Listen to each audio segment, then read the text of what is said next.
though is muted. Make sure the mic is selected in both apps. I see you going. Is it? Yep. Is it muted, Aaron? Or can you hear us? Battery medium. Battery. You should be able to hear me. Hey, hello, Aaron. Hello, welcome in. We're looking good so far. The bit rate is, that sounds now very interesting. Alright. Well, it is looking as though everything is stable. I'm getting green all the way across the board. That is good news. I'm thrilled about that.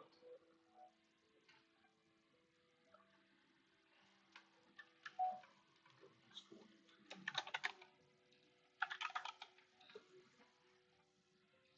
all right. Finally, now I'm going to say hi to Destiny. I certainly will. It'll be quite sad. And yeah, we were doing a network test earlier, Wesley, because we've had portal troubles as of late. It's muffled though. Muffled? Well, that's weird. You're completely up, so. Is it the right microphone? Um,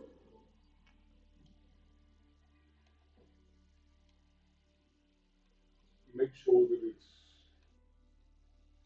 You can hear the lady as well. That's not unusual. The mic is very sensitive. Make sure that it's the Elgato that's picked.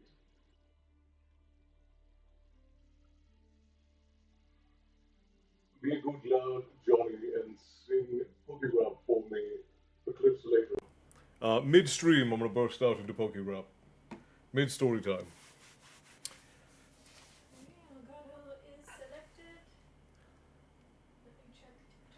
Erin says it's fixed on that would be on 2H, so that's Streamlabs. All right. Well, friends, a glorious day it seems. We are back, and it looks like we are stable. Looks like everything is running well. Great to see you all, Castle and Tavern family. Frost, hello, my friend. Welcome back. I mean, it's looking solid, friends. We are 9 minutes in. I don't think I could do the poker rap, but I could probably do the opening song. I mean, I could belt out the opening song for sure. It was very crackly. It might have picked up a different microphone. That might have been what the issue was. Bear, hello, hello. So very glad that you could all join us again. I mean, it's solid like a rock right now. I mean, the bitrate is a little bit up and down, but everything's in the green. Everything is saying stable. We've had now 10 solid minutes of stability, which is honestly more stability than I've had in my life before the lady.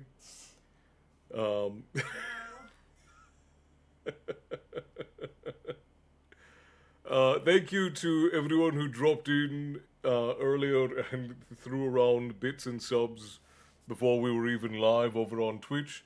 Cheers. I believe it was Erin, Marina. That's the first ever hype train I've gotten during a network test. So, interesting. But hello, and yes, of course, the lovely lady is right across from me. It looks like our woes, fingers crossed, knock on wood, looks like our woes are at least coming to a middle. Everything is stable. What is this stability thing you speak of? It is an odd thing.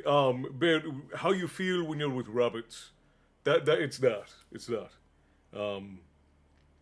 I've got that with the lady as well. All right, I'm gonna leave. Say hi to all for me. I'll try catching the VOD on YouTube tomorrow. Have a good night, Wesley. I'm glad that you could drop in. The lady and I will sing the Pokemon theme for you midway through. I will be the very best, like no one ever was. To catch them is my real test. To train them is my cause. Yeah, That's a great song. Even though it's a children's thing for a children's cartoon, you cannot at all deny that the Pokemon opening from the original show is an absolute banger. It's a bop. Like the the guitar, the lyrics, like the guy who's singing it is just like into it. It's impossible. It's impossible to deny. Listen, I'm nostalgic for Pokemon. Hey, I love it too. Esther, hello, love. Welcome in. So good to see you. But yeah, they pay whatever they paid the guy who wrote the original Pokemon Anthem. They didn't pay him enough. Should have paid him more. All right, boys and girls. Well, I think that we've given everyone ample time to get in. What I'm going to do real quick, I'm going to run the ads for our Twitch friends so that we don't get, so you guys can have an hour free without ads. And then we'll get into chapter 14 of Harry Potter and the Half-Blood Prince. If that's all right by all of you, we'll be right back for anyone who's doesn't have a sub right now. Children things, rabbits and the youngest bear cub are right into Pokemon. Yeah, see, I still love classic Pokemon. The newer stuff I could take or leave. I don't have any particular feelings about the newer things. Although some of the stuff they've been doing with the more modern cards, like they've made some really beautiful Pokemon cards in the last 5 years. The work that they've done is absolutely insane. But gonna message Destiny before I actually leave here. John, you need to start a little. We should be starting earlier from now on. This getting the network installed should be the last of our overt technical problems. Fingers crossed, knock on wood, right? If like usually the reasons why we're starting later because of networking and computer issues, but we should be able. I'm even willing to push start time up to 5:30, providing that everything can work out.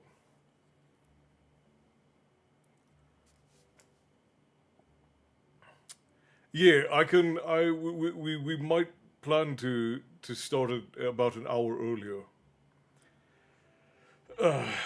Kayla, hello, and how's it looking for everyone, by the way? Knock on wood, bear taps head. I mean, it's what you got to do, right? Knock on wood. I mean, as much as I don't like Wizards of the Coast as a company anymore, I still love Magic the Gathering. And they've come out with quite a few really incredible sets recently, and it's hurt me to not be a part of it, but just sort of is what it is. Butterbeer time, indeed, butterbeer time. Hello, Ed, good to see you, my friend. Welcome in. All right, bye for real. Live long and prosper, Wesley. Have a good night, my friend. I know Sage was in here earlier. Sage said it was his birthday. Fantastic here, wonderful. I love Magic the Gathering. I wish that the game and the company hadn't gone to crap, because there are very few. I have very few vices left. I drink too much soda, and it used to be that I had an overwhelming love for Magic. Like, it was one of the things that I would still. I'd still collect, but I don't anymore. I'll get on the tube in a sec. That's all right, Bear. I mean, I suspect we'll be probably a little bit slow getting Storytime back up and running again, given how tumultuous it's been. So we'll probably be geared for a couple of very slow Storytimes over the next week while we get the schedule reestablished. If I had the money, I would still be playing. I used to love. That's why I loved Magic the Gathering Arena, because it's a really cheap and relatively cost-efficient way that you can still collect the cards and play the game without the upfront investment of buying the cards. Yeah, the last time that I bought magic cards was they lost me with the Lord of the Rings set. I didn't like what they did with the Lord of the Rings set, and they had been pushing that line for a long time, where they were just not respecting their own IP, and then when they didn't respect Tolkien's IP, I was like, all right, well, I'm good and done. But the boy and I had bought some Magic just before that because he wanted to get into it. I have second age cards that I haven't opened. Whew. That's a hell of an investment, Bear. Some of those you could sell for quite a bit of money these days.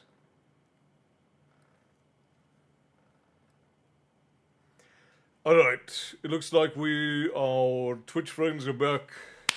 Let's go ahead and get into story time, boys and girls. Tonight, as per usual, we are reading from Harry Potter and the Half-Blood Prince, and we're on chapter 14, called Felix Felicis. Is it Felicis or Felicis? It's Felicis. Is that Felicis? I had an amazing black deck that everyone hated. It was World Ender. I had a commander deck that had. We're not going to talk about magic cards. Well, I'll lose everyone if we start talking about magic cards. Me too. Huh? Me too. I'll lose you too. Yeah. Is what you're saying? Yeah. The lady says she'll get away if But I had a Face the Untouchable commander deck that I loved, and a Blazing Archon Angel deck we used to do for EDH. Loved it. All right. Let's begin. Chapter 14. Grace Kev, hello, welcome in, my friend. Chapter 14, Felix Felicis. Harry had herbology first thing the following morning. He had been unable to tell Ron and Hermione about his lesson with Dumbledore over breakfast for fear of being overheard, but he filled them in as they walked across the vegetable patch towards the greenhouses. The weekend's brutal wind had died out at last. The weird mist had returned, and it took them a little longer than usual to find the correct greenhouse. Wow, scary thought.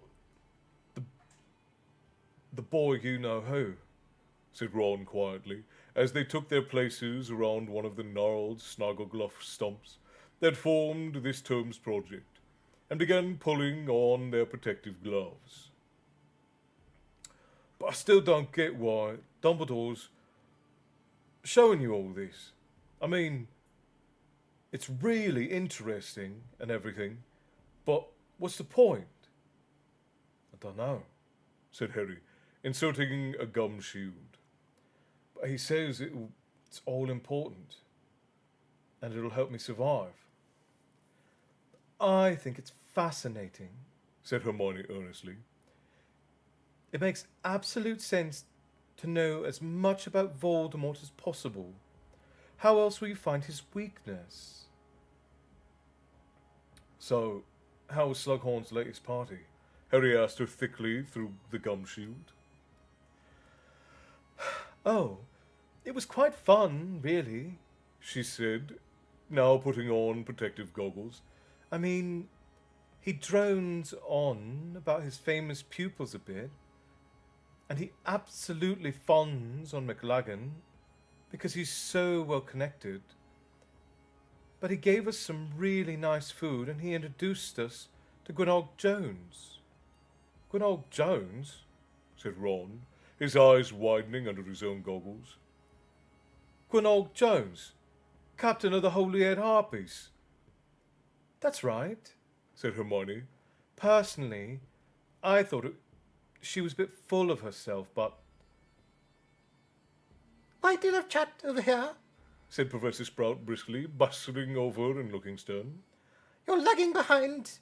Everybody else has started, and Neville's already got his first pod.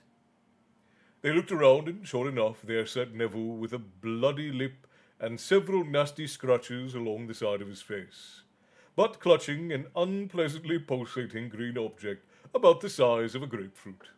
Molly, hello, welcome in. So very glad that you could join us. Sage, hello, my friend. It's Sage's birthday, so if we could all get a round of happy birthdays for Sage, that would be wonderful.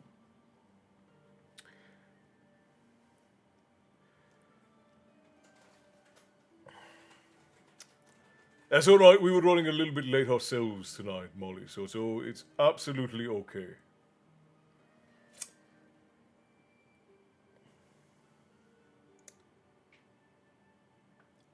Okay, Professor, we're starting now, said Ron, adding quietly when he had turned away again.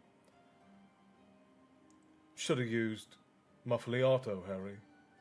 No, we shouldn't, said Hermione at once, looking, as she always did, intensely cross at the thought of the half-blood prince and his spells. Well, come on, we'd better get going. She gave the other two an apprehensive look. They all took deep breaths and then dived into the gnarled stump between them. It sprang to life at once. Long, prickly bramble-like vines flew out of the top and whipped through the air. One tangled itself in Hermione's hair, and Ron beat it back with a pair of secateurs. Harry succeeded in trapping a couple of vines and knotting them together. A hole opened in the middle of all the tentacle-like branches, and Hermione plunged her arm bravely into this hole, which closed like a trap around her elbow. Harry and Ron tugged and wrenched at the vines, forcing the hole open again, and Hermione snatched her arm free, fingers clutching her pod, just like the one that Neville had. At once, the prickly vines shot back inside, and the gnarled stump sat there looking like an innocently dead lump of wood.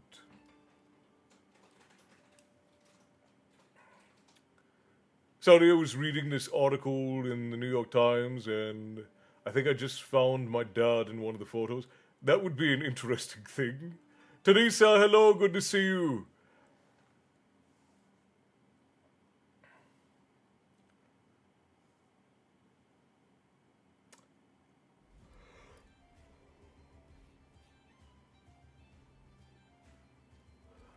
You know, I don't think I'll be having any of these in my garden when I've got my own place, said Ron, pushing his goggles up onto his forehead and wiping the sweat from his face. Pass me a bowl, said Hermione, holding the pulsating pod at arm's length. Harry handed over one. She dropped the pod into it with a look of disgust on her face. Don't be squeamish. Squeeze it out. They're best when they're fresh, called Professor Sprout. Anyway, said Hermione, continuing their interrupted conversation, as though the lump of wood had not just attacked them. Slughorns, going to have a Christmas party, Harry. There's no way you'll be able to wriggle out of this one, because you actually asked me to check your free evenings, so he could be sure to have it on a night when you can come. Harry groaned. Meanwhile, Ron, who was attempting to burst the pod in the bowl by putting both hands on it, standing up, squashed it as hard as he could and said angrily, "And this is another party just for Slughorn's favourites, is it?" "Yes, just for the Slug Club," said Hermione. The pod flew out from under Ron's fingers and hit the glass of the greenhouse, rebounding onto the back of Professor Sprout's head and knocking off her old patched hat. Harry went to retrieve the pod, and when he got back, Hermione was saying, "Look, I didn't make up the name Slug Club." "Slug Club," repeated Ron with a sneer worthy of Malfoy. "It's pathetic. Well, I hope you enjoy your party. Why don't you try hooking up with McLagan when then Slughorn can make you King and Queen Slug?" "We're allowed to bring guests," said Hermione, who for some reason had turned bright, boiling scarlet. "And I was going to ask you to come, but if you think it's that stupid, I won't bother." Harry suddenly wished the pod had flown a little farther, so that he need not be sitting here with the pair of them. Unnoticed by either, he seized the bowl that contained the pod and began trying to open it by the noisiest, most energetic means he could think of. Unfortunately, he could still hear every word of their conversation. You were going to ask me? Asked Ron in a completely different voice. Yes, said Hermione angrily. But obviously, if you'd rather I hook up with McLagan. There was a pause while Harry continued to pound the resilient pod with a trowel. No, I wouldn't, said Ron in a very quiet voice. Harry missed the pod and hit the bowl and shattered it. Reparo, he said hastily, poking the pieces with his wand, and the bowl sprang together again. The crash, however, appeared to have awoken Ron and Hermione to Harry's presence. Hermione looked flustered and immediately started fussing about her copy of Flesh-Eating Trees of the World to find out the correct way of juicing a snuggle of pods. Ron, on the other hand, looked sheepish, but also rather pleased with himself. Hand it over, Harry, said Hermione hurriedly. It says you're supposed to puncture them with something sharp. Harry passed the pod over in the bowl. He and Ron both snapped their goggles back over their eyes and dived once more for the stump. It was not as though he was really surprised, thought Harry, as he wrestled with the thorny vines intent upon throttling him. He had had an inkling that this might happen sooner or later, but he was not sure how he felt about it. He and Cho were now too embarrassed to look at each other, let alone talk to each other. What if Ron and Hermione started going out together and then split up? Could their friendship survive it? Harry remembered the few weeks when he had not been talking to each other, when they had not been talking to each other in the third year. He had not enjoyed trying to bridge the distance between them. And then, what if they didn't split up? What if they became like Bill and Fleur, and it became excruciatingly embarrassing to be in their presence, so that he was shut out for good? Gotcha! Yelled Ron, pulling a second pod out from the stump, just as Hermione managed to burst the first one open, so that the bowl was full of tubers wriggling like pale green worms. The rest of the lesson passed without further mention of Slughorn's party, although Harry was watching his two friends more closely over the next few days. Ron and Hermione did not seem any different, except that they were a little politer to each other than usual. Harry supposed he would just have to wait and see what happened under the influence of butterbeer at Slughorn's dimly lit room on the night of the party. In the meantime, however, he had more pressing worries. Katie Bell was still in St. Mungo's hospital with no prospect of leaving, which meant that the promising Gryffindor team Harry had been training so carefully since September was one chaser short. He kept putting off replacing Katie in hope that she would return, but their opening match against Slytherin was looming, and finally he had to accept that she would not be back in time to play. Harry did not think he could stand another full house tryout. With a sinking feeling that had little to do with Quidditch, he cornered Dean Thomas after Transfiguration one day. Most of the class had already left, although several twittering yellow birds were still zooming around the room, all of Hermione's creation. Nobody else had succeeded in conjuring so much as a feather from thin air. Are you still interested in playing Chaser? What? Yeah, of course, said Dean excitedly.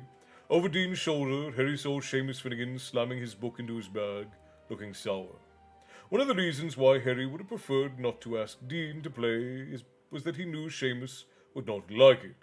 On the other hand, he had to do what was best for the team, and Dean had outflown Seamus at the tryouts. Well then, you're in, said Harry. There's a practice tonight, 7 o'clock. Right, said Dean. Cheers, Harry. Blimey, can't wait to tell Ginny. He sprinted out of the room, leaving Harry and Seamus alone together. An uncomfortable moment, made no easier by a bird dropping landed on Seamus's head as one of Hermione's canaries whizzed over him. Seamus was not the only person disgruntled by the choice of Katie's substitute. There was much muttering in the common room about the fact that Harry had now chosen 2 of his classmates for the team. As Harry had endured much worse muttering than this in his school career, he was not particularly bothered. But all the same, the pressure was increasing to provide a win in the upcoming match against Slytherin. If Gryffindor won, Harry knew that the whole house would forget that they had criticised him, and swear that they had always known it was a great team. They lost. Well, Harry thought wryly, he had still endured worse mutterings. Harry had no reason to regret the choice once he saw Dean fly that evening. He worked well with Ginny and Demelza. The beaters, Peaks and Coot, were getting better all the time. The only problem was Ron. Harry had known all along that Ron was an inconsistent player who suffered from nerves and a lack of confidence, and unfortunately the looming prospect of the opening game of the season seemed to have brought out all his old insecurities. After letting in half a dozen goals, most of them scored by Ginny, his technique became wilder and wilder until he finally punched an oncoming Demelza Robbins in the mouth. "It was an accident, I'm sorry." Demelza, "Really sorry," Ron shouted after her as she zigzagged back to the ground, dripping blood everywhere. "I just Panicked. Ginny said angrily, landing next to Demelza and examining her fat lip.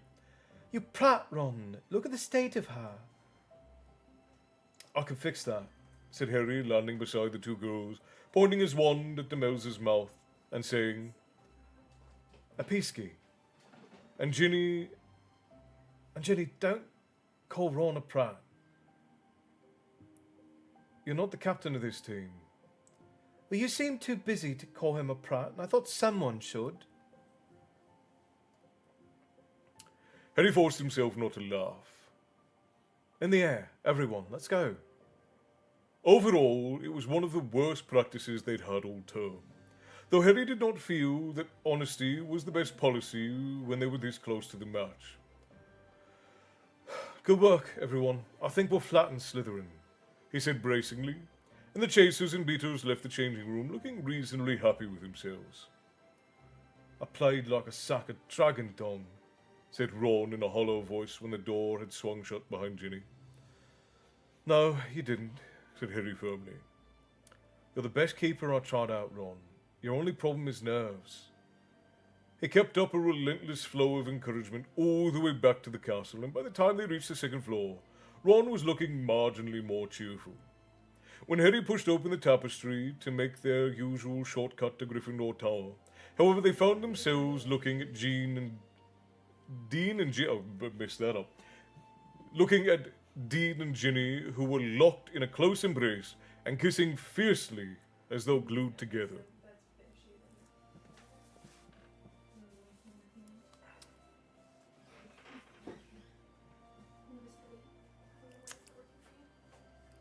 Hello, Erin. Froze for me for a second. Are we good? We're not having network issues, are we?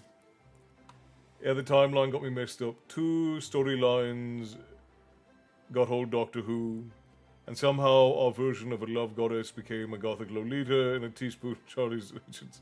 Michael, thank you for the follow over on YouTube. You've marked us on your map. You should be able to find your way back. Alright. I haven't missed anyone. It looks like we're all good across the board. Milo, hello, welcome in. Good to see you. Okay, I just want to make sure that everything from my end is still running smooth.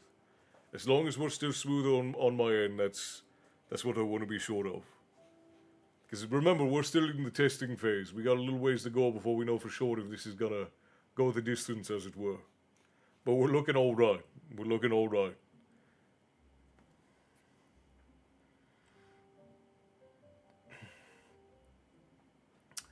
It was as though something large and scaly erupted into life in Harry's stomach, clawing at his insides. Hot blood seemed to flood his brain so that all he thought was extinguished, replaced by the savage urge to jinx Dean into jelly. Wrestling with his sudden madness, he heard Ron's voice as though from a great distance away. "Oi!" Dean and Ginny broke apart and looked around. What? Said Ginny.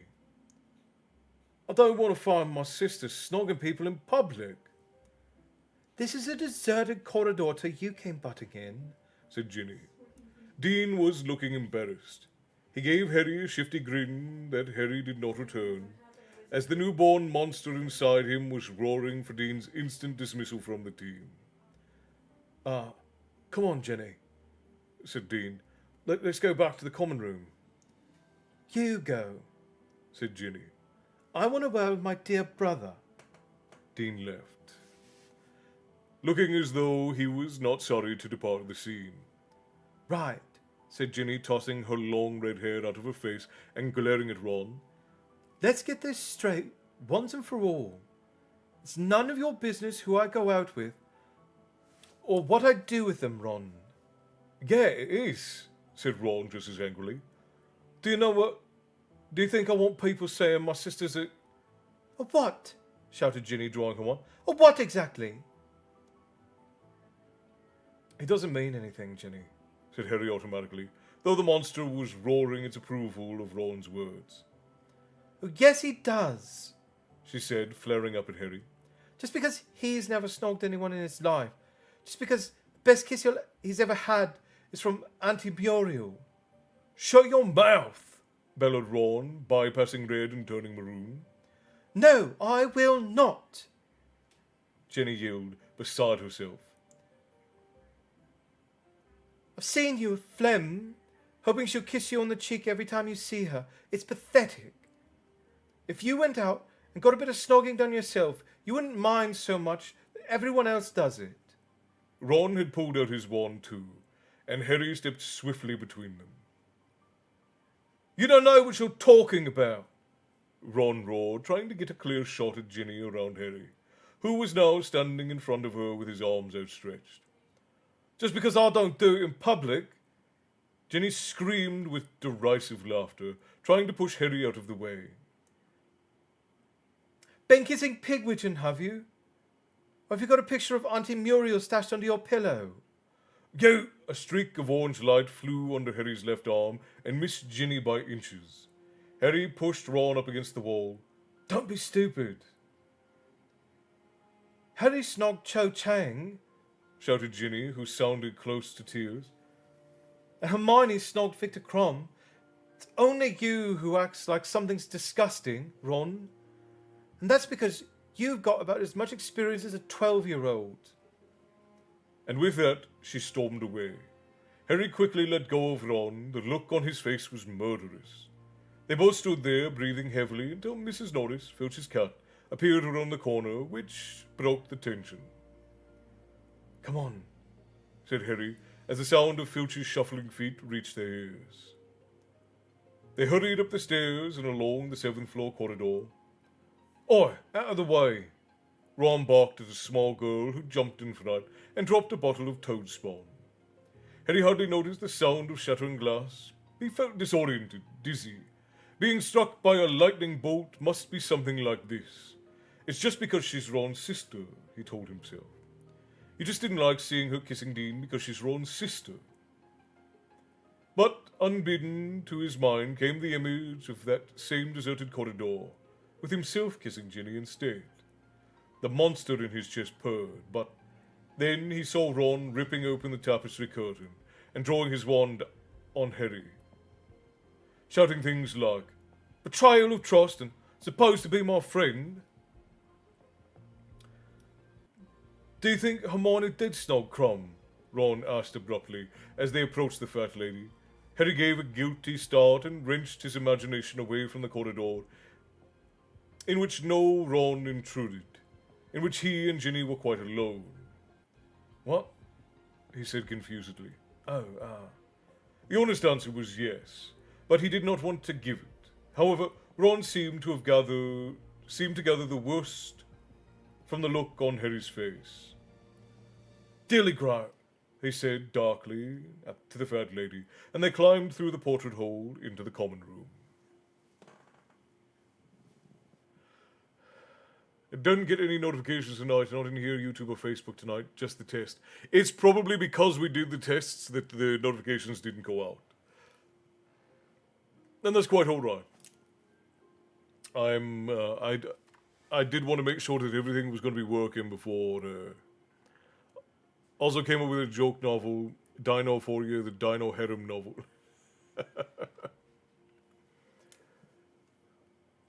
Yeah, it's very likely that because we did the test ones, they're set to be timed.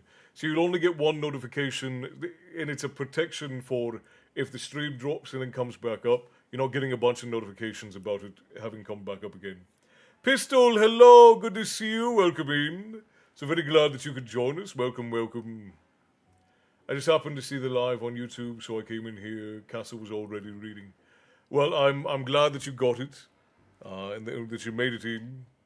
It's looking like everything is absolutely cherry from my side, and I'm happy to see that.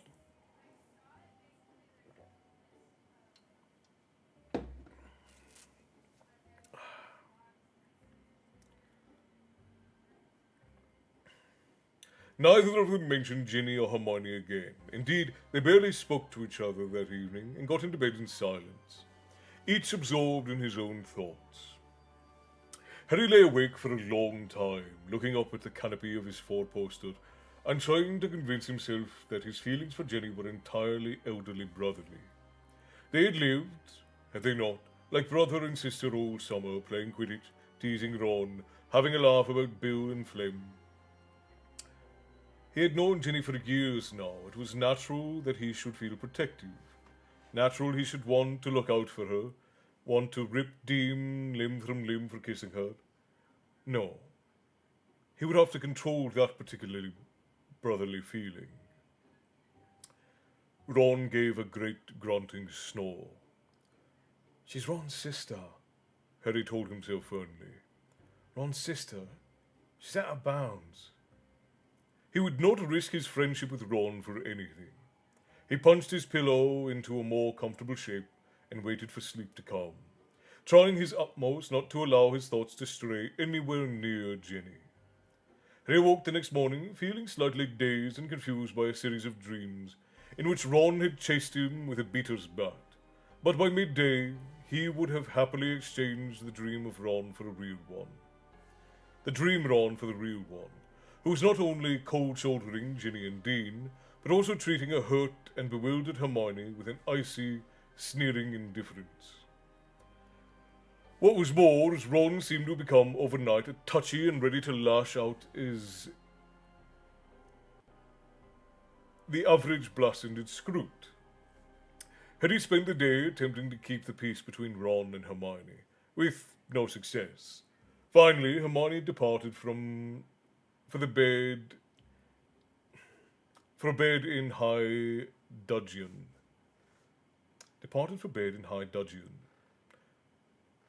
And Ron stalked off to the boys' dormitory after swearing angrily at several frightened first years for looking at him.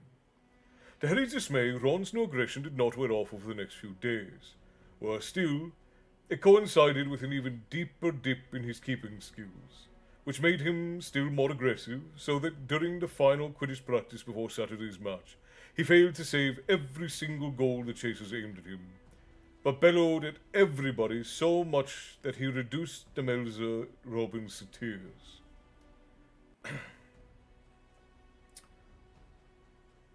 You shut up! You leave her alone! Shouted Peaks, who was about 2/3 Ron's height, though admittedly carrying a heavy bat. Enough! Bellowed Harry, who had seen Ginny glowering in Ron's direction, and remembering her reputation as an accomplished catcher of the bat bogey hex, soared over to intervene before things got out of hand. Peaks, go pack up the bludgers. Demelza, pull yourself together. You played really well today. Ron. He waited until the rest of the team were out of earshot before saying, You're my best mate. But carry on treating the rest of them like this, and I'm going to kick you off the team. He really thought for a moment that Ron might hit him, but then something much worse happened. Ron seemed to sag on his broom. All fight went out of him, and he said, I'll resign. I'm pathetic. You're not pathetic, and you're not resigning, said Harry fiercely, seizing Ron by the front of his robes. You can save anything when you're on form. It's a mental problem you've got. You calling me mental? Yeah, maybe I am. They glared at each other for a moment, and then Ron shook his head wearily. I know you haven't got any time to find another keeper, so I'll play tomorrow, but if we lose, and we will, I'm taking myself off the team. Nothing Harry said made any difference. He tried boosting Ron's confidence all through dinner, but Ron was too busy being grumpy and surly with Hermione to notice. Harry persisted in the common room that evening, but his assertions that the whole team would be devastated if Ron left was somewhat undermined by the fact that the rest of the team was sitting in a huddle in a distant corner, clearly muttering about Ron and casting him nasty looks.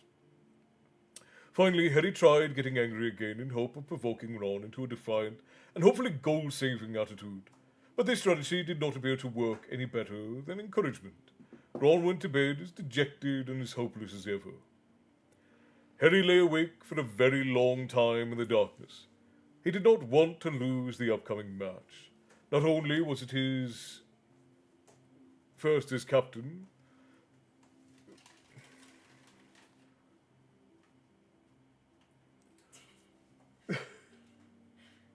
Just decided to be weird. yeah, it just decided to close on me just very suddenly. But he was determined to be Draco Malfoy at Quidditch, even if he could not yet prove his suspicions about him. Yet if Ron played as he had done the last few practices, their chances of winning were very slim.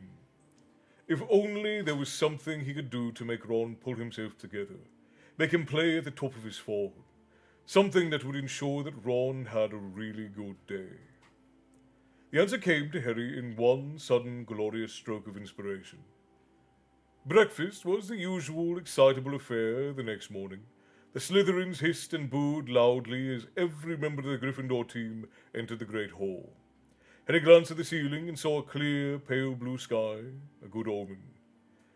The Gryffindor table, a solid mass of red and gold, cheered as Harry and Ron approached. Harry grinned and waved. Ron grimaced weakly and shook his head. Cheer up, Ron, called Lavender. I know you'll be brilliant. Ron ignored her. Tea? Harry asked him. Coffee?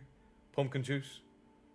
Anything, said Ron glumly, taking a moody bite of toast. A few minutes later, Hermione, who had become so tired of Ron's recent unpleasant behaviour that she had not come down to breakfast with him, paused on her way to the table. How are you both feeling? She asked tentatively, her eyes on the back of Ron's head. Fine, said Harry, who was concentrating on handing Ron a glass of pumpkin juice. There you go, Ron. Drink up. Ron had just raised the glass to his lips when Hermione spoke sharply. Don't drink that, Ron. Both Harry and Ron looked up at her. Why not? Said Ron. Hermione was now staring at Harry as though she could not believe her eyes. You just put something in that drink. Excuse me? Said Harry. You heard me. I saw you. You just tipped something into Ron's drink. You've got the bottle in your right hand right now. I don't know what you're talking about, said Harry, stowing the little bottle hastily in his pocket. Ron, warn you, don't drink it. Hermione said again, alarmed, but Ron picked up the glass and drained it in one gulp and said, Stop bossing me around, Hermione. She looked scandalized, bending low so that only Harry could hear her. She hissed, You should be expelled for that. I'd never have believed it of you, Harry. Hark, who's talking? He whispered back. Confound anyone lately? She stormed up the table away from them. Harry watched her go without regret. Hermione had never really understood the serious business of Quidditch. He then looked at Ron, who was smacking his lips.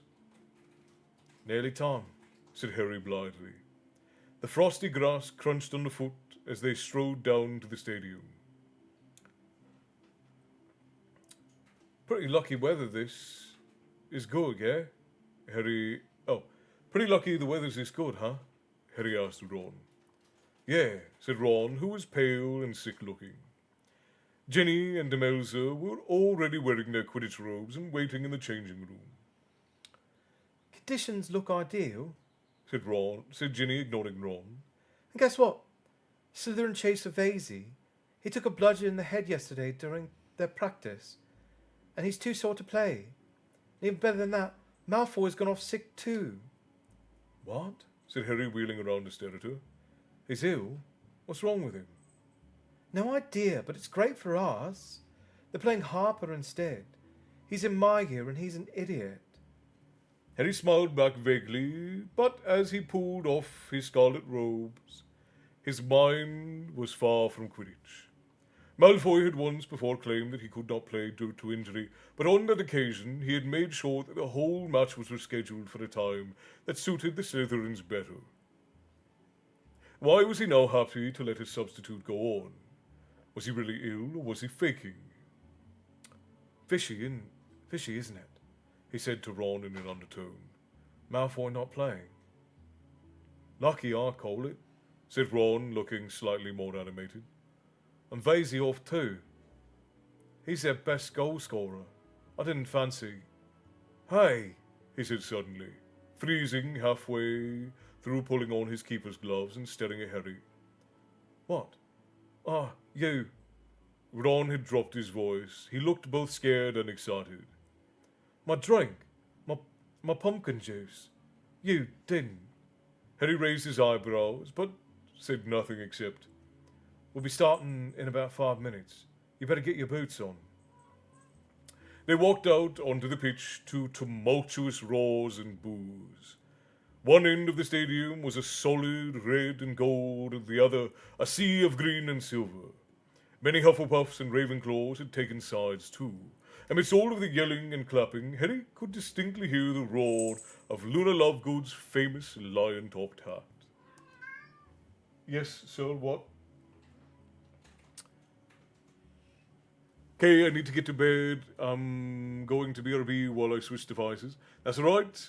Head on in. I think the video quality looks better with the new internet, no pixelation. Also, hi Una, says Milu. Oh, you're in there talking. What am I even saying? Our own little roar. Yeah, he heard me talking about roars and he decided to come in and start chatting. Yeah, I mean, everything is looking wonderful from my end, and I'm seeing absolutely zero disruption, which is absolutely beautiful. I love to see that.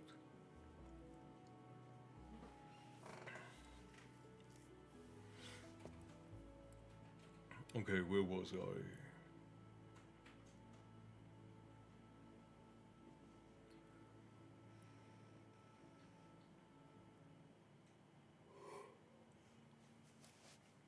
Harry stepped up to Madame Hooch, the referee, who was standing ready to release the balls from the crate. Captains, shake hands, she said, and Harry had his hand crushed by the new Slytherin captain, a Cohort. Mount your brooms, and on the whistle. 3, 2, 1. The whistle sounded. Harry and the others kicked off hard from the frozen ground. Songbird, hello, good to see you, welcome in. Thank you for the heart me, and for the Go Popular tips to the tavern keeper, always appreciated, thank you. Grab your seat, fill your drink, it's absolutely wonderful to have you in. Speaking of the lion-topped hat, Songbird, thank you for the Deenies. Cheers. I guess I should say cheers.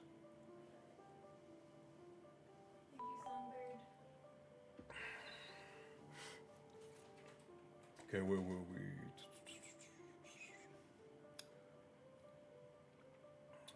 The whistle sounded and Harry and the others kicked off hard from the ground. And they were away. Harry soared around the perimeter of the grounds, looking around for the snitch, and keeping one eye on Harper, who was zigzagging far below him. Then a voice that was jarringly different from the usual commentators started up.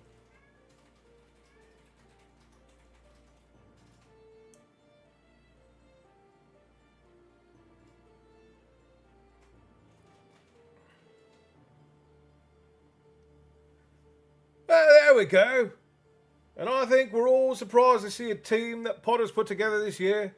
Many thought Ronald Weasley's patchy performance as keeper last year, that he might be off the team, but, of course, a close personal friendship with the captain does help. These words were greeted with jeers and applause from the Slytherin end of the pitch. Harry craned around on his broom to look towards the commentator's podium. A tall, skinny blonde boy with an upturned nose was standing there.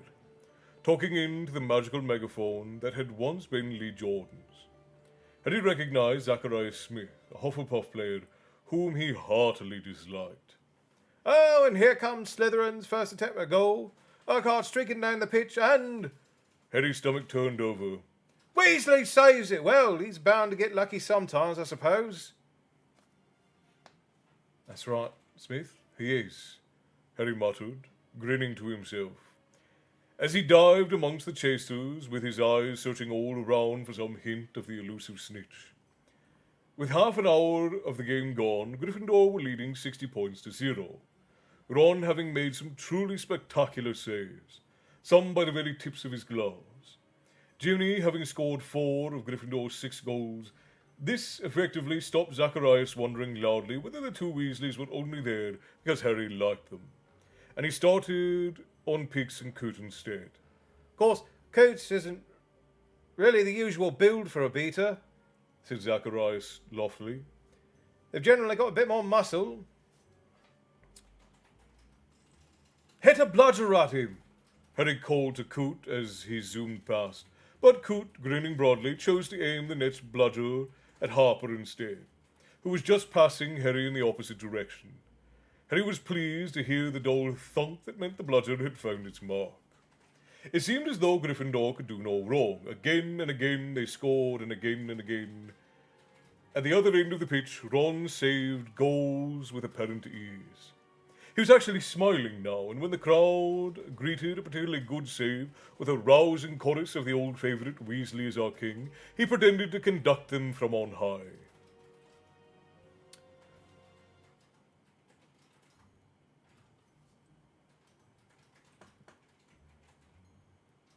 Thinks he's something special today, doesn't he? Said a snide voice, and Harry was nearly knocked off his broom as Harper collided with him hard and deliberately. Your blood traitor pal. Madame Hooch's back was turned, and though Gryffindors below shouted in anger, by the time she looked around, Harper had already sped off. His shoulder aching, Harry raced after him, determined to ram him back.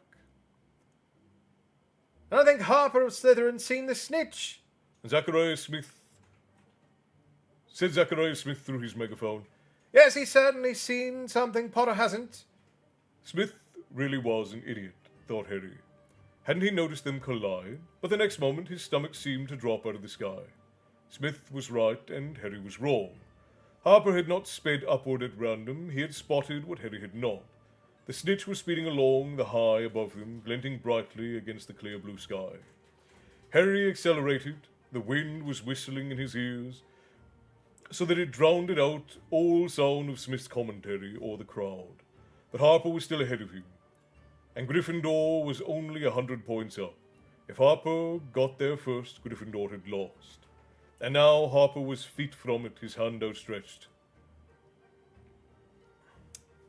"Oi, Harper!" Harry yelled in desperation. "How much did Malfoy pay you to come on instead of him?" He did not know what made him say it, but Harper did a double take. He fumbled the snitch and let it slip through his fingers and shot right past it. Harry made a great swipe for the tiny fluttering ball and caught it. "Yes!" Harry yelled, wheeling around. He hurtled back towards the ground, the snitch held high in his hand. As the crowd realized what had happened, a great shout went up that almost drowned the sound of the whistle that signaled the end of the game. "Jenny, where are you going?" yelled Harry, who had found himself trapped in the midst of a mass mid-air hug with the rest of the team. But Ginny sped right past them until, with an almighty crash, she collided with the commenter's podium. As the crowd shrieked and laughed, the Gryffindor team landed beside the wreckage of wood under Zacharias, which was feebly stirring. Harry heard Ginny saying blithely to an irate Professor McGonagall, Forgot to break, Professor. Sorry. Laughing, Harry broke free of the rest of the team and hugged Ginny, but let go very quickly, avoiding her gaze. He clapped cheering Ron on the back. He clapped a cheering Ron on the back instead, old enmity forgotten. The Gryffindor team left the pitch arm in arm, punching the air and waving to their supporters. The atmosphere in the changing room was jubilant. "Party up in the common room," Seamus said, yelled Dean exuberantly. Come on, Jenny, Demelza. Ron and Harry were the last two in the changing room. They were just about to leave when Hermione entered. She was twisting her Gryffindor scarf in her hand, but she looked upset but determined. I want a word with you, Harry. She took a deep breath. You shouldn't have done it. You heard Slughorn. It's illegal.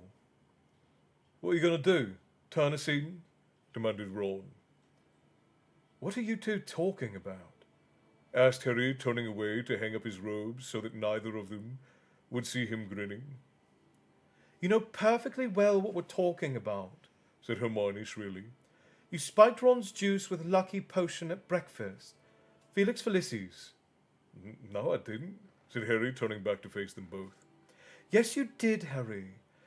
That's why everything went right. There were Slytherin players missing and Ron saved everything. I didn't put it in, said Harry, grinning broadly. He slipped his hand into his side jacket pocket and withdrew a tiny bottle so that the tiny bottle that Hermione had seen in his hand this morning. It was full of golden potion and the cork was still tightly sealed with wax. I wanted Ron to think I'd done it, so I faked it. And I did it when I knew you were looking. He looked at Ron. You saved everything because you felt lucky. You did it all yourself. He pocketed the potion again. There really wasn't anything in my pumpkin juice, Ron said, astounded. But the weather's good and Vaisy couldn't play. I honestly haven't been given Lucky Potion. Harry shook his head. Ron gaped at him for a moment, then rounded on Hermione, imitating her voice.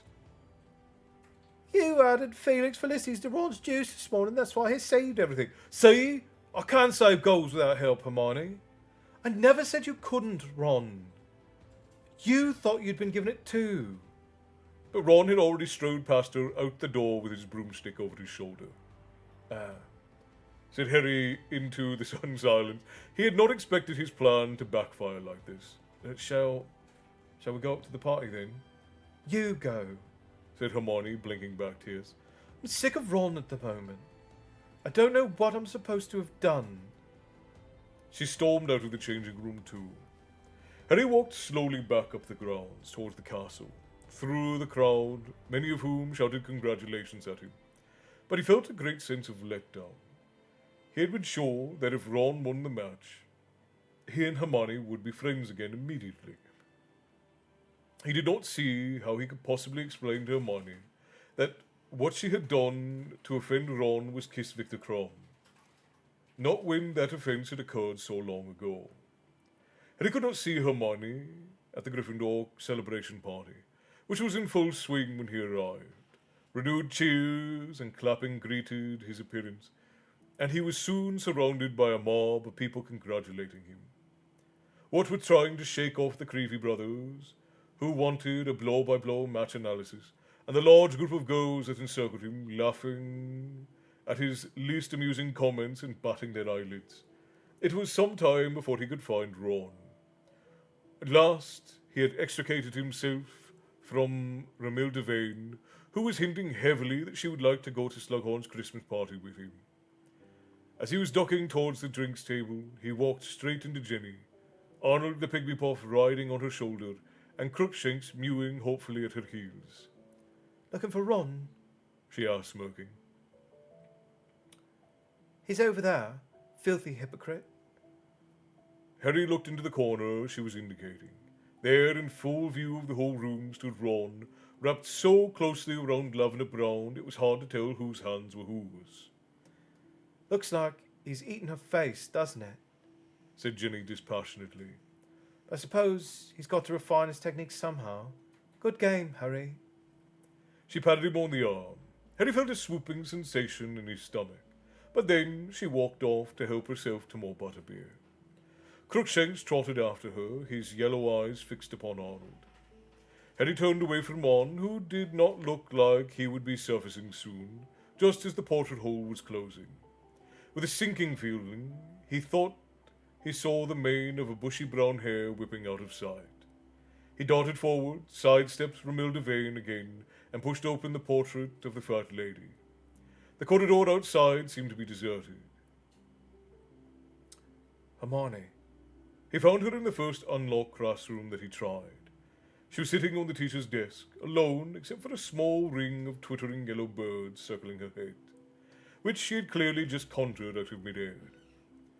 Harry could not help admiring her spellwork at a time like this. Oh, hello, Harry. She said in a brittle voice. I was just practicing. Yeah, there are. Really good, said Harry. He had no idea what to say to her. He was just wondering whether there was any chance she had noticed Ron, and that she had merely left the room because the party was a little too rowdy, when she said in an unnaturally high-pitched voice, Ron seems to be enjoying the celebrations. Ah, does he? Said Harry. Don't pretend you didn't see him, Said Hermione. Wasn't exactly hiding it, was... The door burst open, and to Harry's horror, Ron came in laughing, pulling Lavender by the hand. Oh, he said, drawing up a short sight of Harry and Hermione. Oops, Said Lavender as she backed out of the room giggling, and the door swung shut behind her. There was a horrible, swelling, billowing silence. Hermione was staring at Ron, who refused to look at her, but said with an odd mixture of bravado and awkwardness, "Hi, Harry. Wonder where you got to." Hermione slid off the desk. The little flock of golden birds continued to twitter in circles around her head, so that she looked like a strange, feathery model of a solar system. you shouldn't leave Lavender waiting outside, she said quietly. She'll wonder where you've gone. She walked very slowly and erectly towards the door. Harry glanced at Ron, who was looking relieved that nothing worse had happened. "A pugno!" came a shriek from the doorway. Harry spun around to see Hermione pointing a wand at Ron, her expression wild. The little flock of birds was speeding like a hail of fat golden bullets towards Ron, who yelped but covered his face with his hands as the birds attacked, pecking and clawing at every bit of flesh they could reach. "Get her off me!" he yelled, but with one last look of vindictive fury, Hermione wrenched open the door and disappeared through it. Harry thought he heard her sob before it slammed. And so ends Chapter 14 of Harry Potter and the not the Chamber of Secrets, the Half-Blood Prince. What am I saying? My brain... Marissa, hello, love. Loki, hello. Good to see you all. Welcome, welcome, my friends. Hannah, it has been a while. I'm very glad that you could drop in to join us. Oh. And it's looking like we're stable all over. The lady and I finally have stable portals. It was a fairly quick chapter. Let's see. How long? No, that's not. It's about normal. Been on for about an hour 10. And we spent about 10 minutes yapping. That's a normal-ish chapter. Let's see. 76.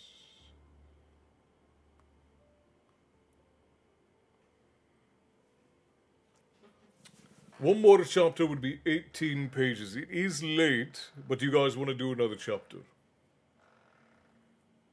I don't see why we wouldn't.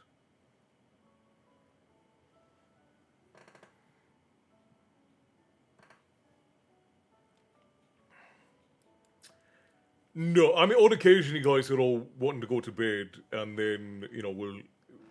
then everybody says that maybe we'll try again later, but... Esther, good evening. I didn't see you drop in over on Twitch, but hello. I'm glad to see you. Bobby, hello. Well, the planet, we finally got this running well. It seems we have what appears to be no interruptions at the moment, which is an absolute blessing and a half. Rarely does that happen.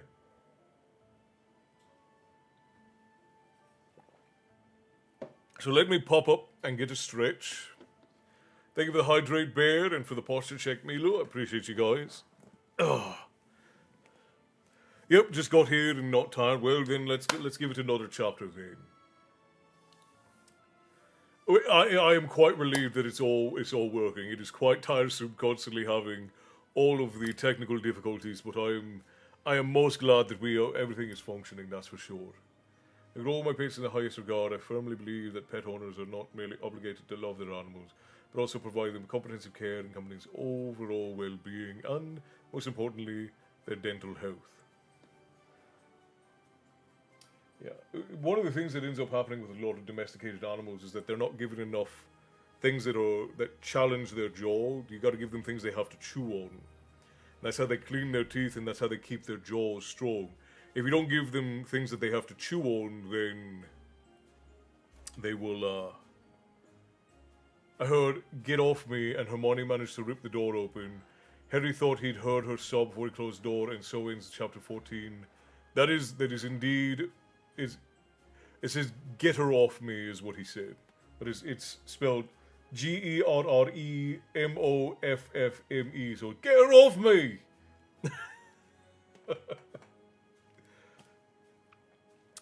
And then we'll be right back, friends. So for our friends over on Twitch, I will be running an ad so that we don't have any interruptions with the next. We'll probably do songs. We'll come back. We'll do some songs. It's been so long since I've been on properly. I don't even remember what I'm supposed to do. I'll come back. We'll do some songs, and then we'll do another chapter. How does this sound? Yeah, it looks like we've got the cat demands pets. Sage. Looks like we've got the goblins under control for now. It's hard too, with all the research showing that hard things, while helpful in some cases, can chip teeth. It's difficult sometimes. Well, it's not necessarily hard things, but you want to give them things that will push back. So, like, lightly cooked meat is a good way to go. Fresh bones that are not too hard are a good way to go. Like if you can get butcher fresh beef bones, that's really good especially for dogs. But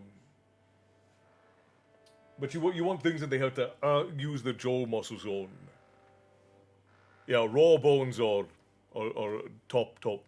Indeed, Castle, I'm responsible for Elsie's dental care. It's simply a routine checkup at the veterinary's office. You always take such good care of your little fur ones. My cat loves them. Yeah, and if you can find small enough ones, cats love them. Cats absolutely love them. My pit bull, who I don't have anymore, he was lost in a custody battle. But my pit bull absolutely loved apples. Dog loved to eat apples. They were his favorite thing in the world. Apples and cucumbers. That dog would go wild for.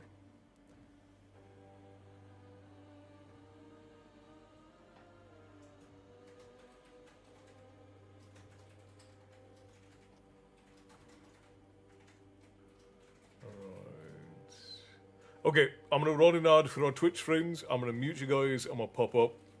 And then we'll be back. We'll do some songs. And then we will do another chapter of Harry Potter and the Half-Blood Prince. So take some time. Take a break. Fill your drinks.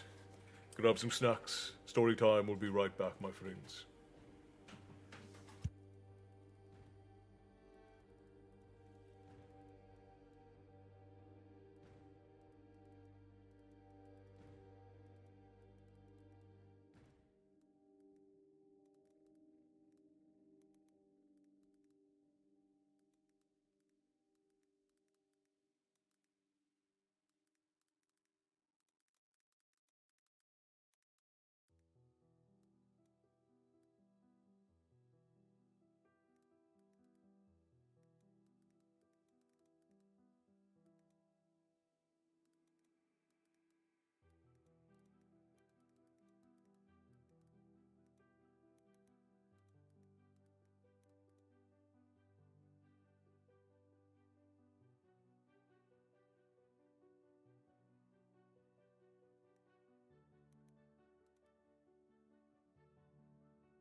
All right, go ahead and throw me back in.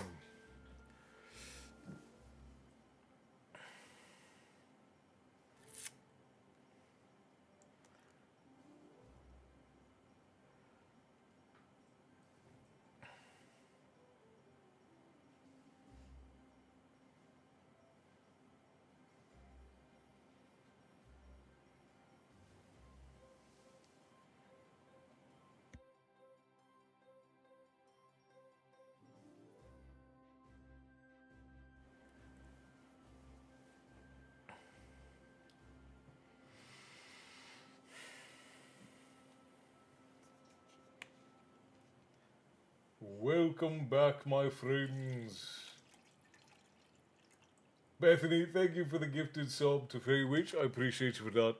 Thank you kindly. Yeah, it randomly chooses whoever doesn't already have one. But Bethany, thank you kindly. Tips to the Tavern Keeper are of course always appreciated. Lovey, can you repop the tavern fare for Bethany's gifted sub? Because it doesn't show on the BRB screen. And yeah, Fey Witch hasn't been in a while. I haven't seen her in. Then again, we haven't exactly been consistent, but we haven't seen her. I don't think we've seen her in probably 4 to 5 weeks. I don't have a way to do that. Oh, sorry. Here.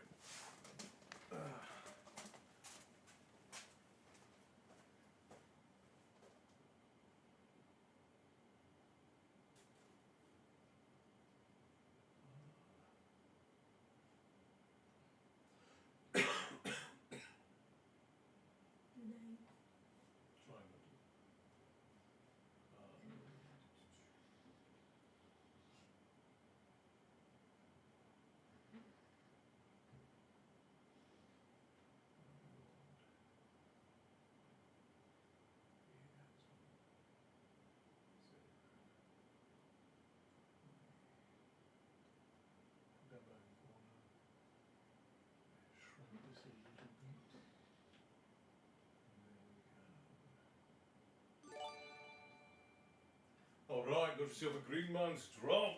Enjoy.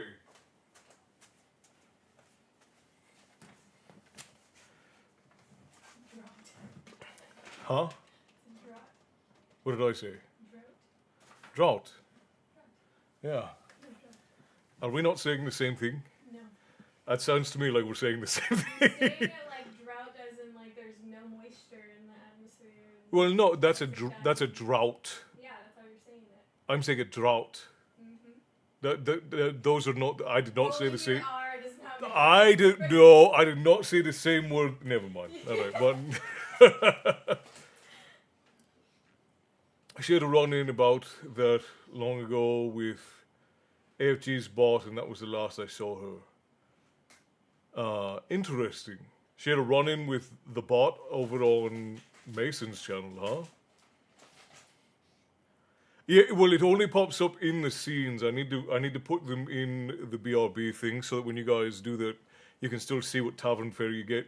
We also need to set it up so you guys can still see the mix chat when it's on the intermission of BRB screen.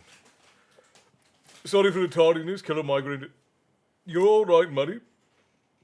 Take care of your head, my son. I also tried some experiments with fantasy langs. It was a real mixed bag. I tried making a Gaelic-inspired Gaelish poems, but ended up as actual Gaelic. That will happen. Writing a language is difficult. It is quite a thing. Fell asleep during the chapter. Is it done? The chapter is done, but we're not done with story time yet. We're going to do a couple of songs, and then we're going to read chapter 15. Yeah, his bot is snarky and sarcastic. I love it. She did not so much. Oh, I see what you're saying. Yeah, she is a little bit of a tender heart. So, yeah, which is it's hard to be on the internet. If you're going to be tender, it's a hard thing to do on the internet. You kind of have to go out into the world not taking anything too seriously.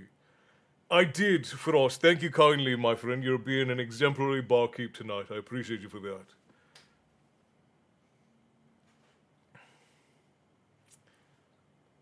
Yeah, we the tavern tends to draw in tender hearts because it is a place where I insist everyone be respectable and generally treat everyone with dignity. But pretty much everyone here is also um, a bit rough around the edges, and we're all a bit crass.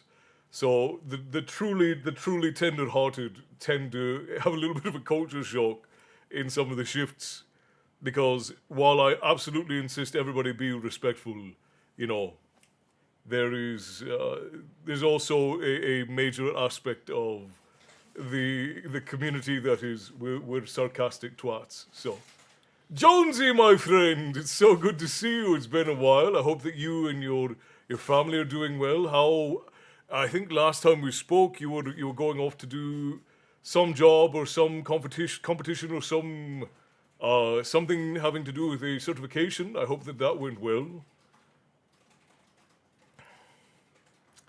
Yeah, Matty, if you need to go lay down, don't be pushing yourself. Make sure to take care of yourself. Dr. Susan, hello, good to see you. Welcome in.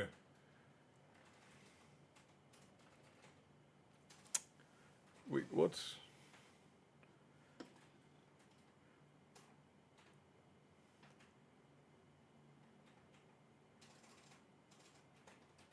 I don't know why.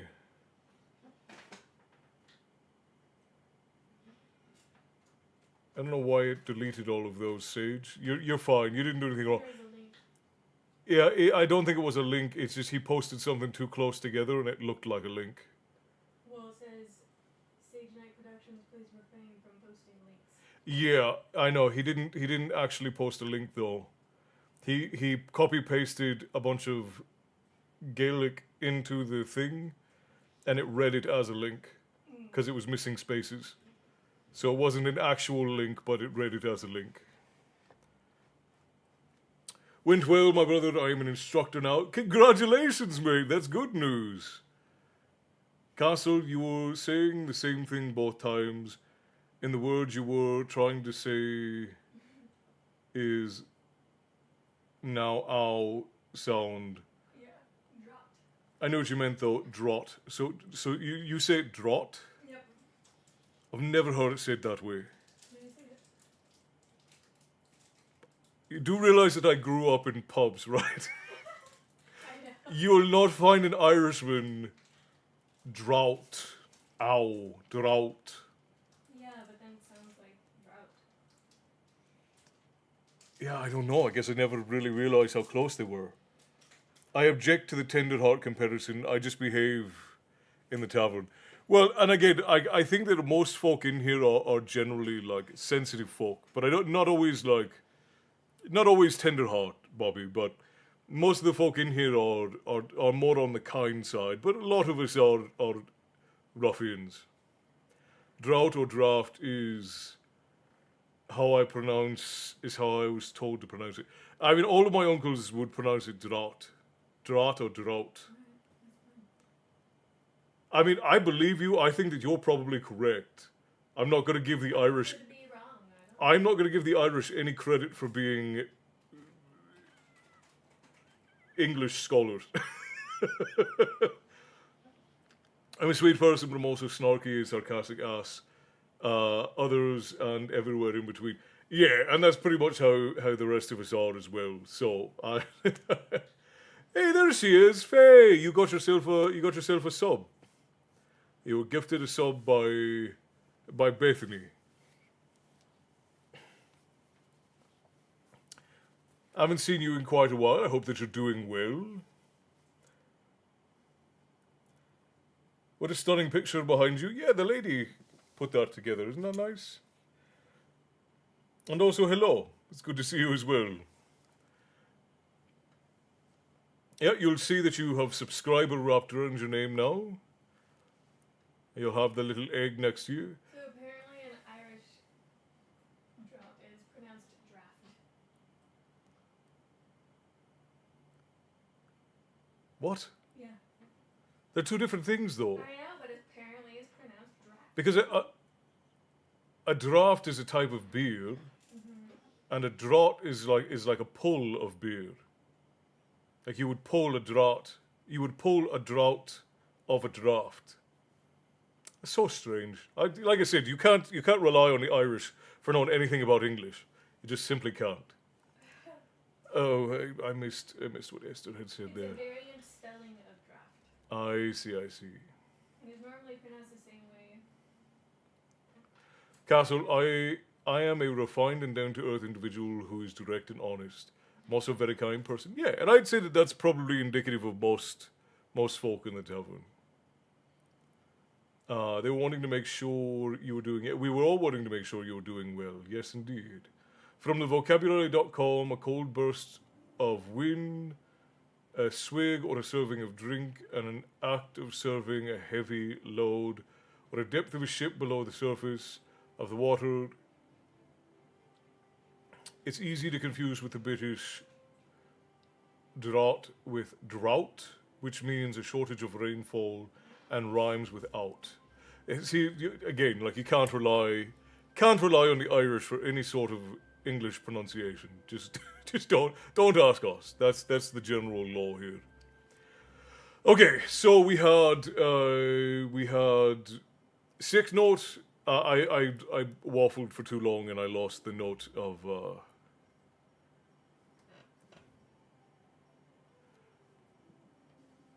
What we were having. We had sick note, mermaid, and Misty Mountain were going to be our songs. Sometimes surviving is all we need to do to get through. Surviving is the natural state of man. Struggle, poverty, survival. If you're struggling, surviving, then you're in the natural state of man, and you can only go up from there. That's the good news. Castle, again, my friend, it is good to see you. My daughter is 14 months old now, and she's the youngest tavern member as far as I know. I've been at the same place for a year now, welding, and now I'm an instructor, which is good. That is amazing, Jonesy. Absolutely congratulations, my friend. And yeah, I believe 14 months would be the youngest member of the tavern. That's for sure. Surviving this crazy world as your local cryptid, mysterious entity is difficult. It is difficult, but always worthwhile. Apologies, I had to step away, not literally because I am in the bath, but I had to call and report some concerning things taking place in front of my house. That's quite all right. Make sure you do that. Report all of the concerning things that are going on in front of your home.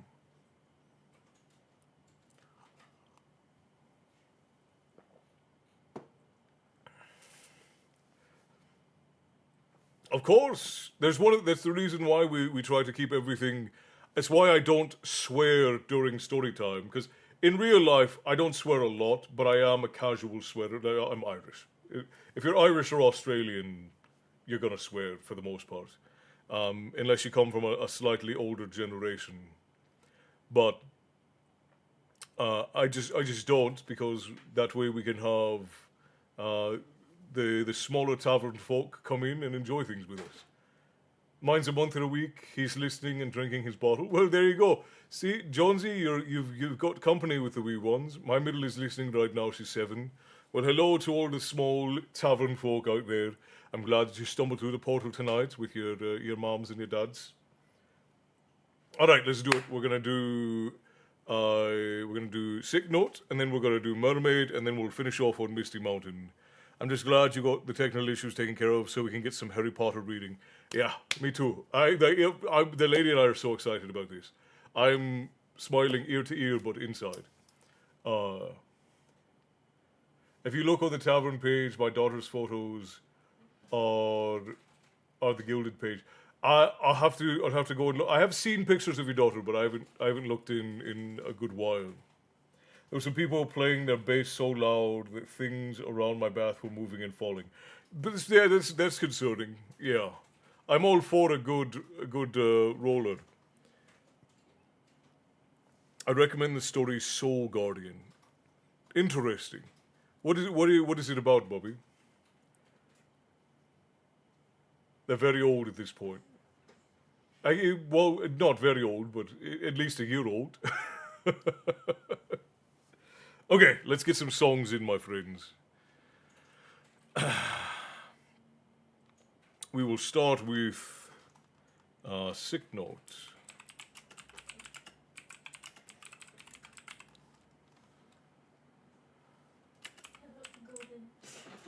You want to sing some K-pop? You want to sing Golden? Yeah, I'm on YouTube. I don't know if I have the pipes for it. I don't think many people do, to be fair.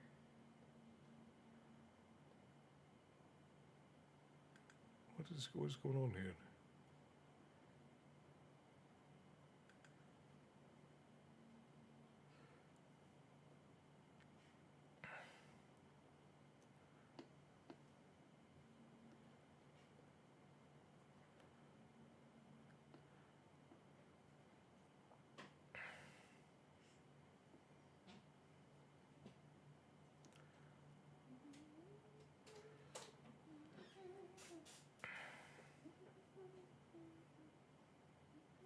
All right, here we go, friends.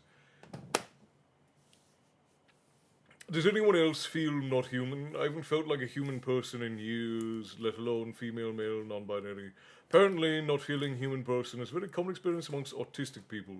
Wonder why that is. Could that perhaps be because we're not completely?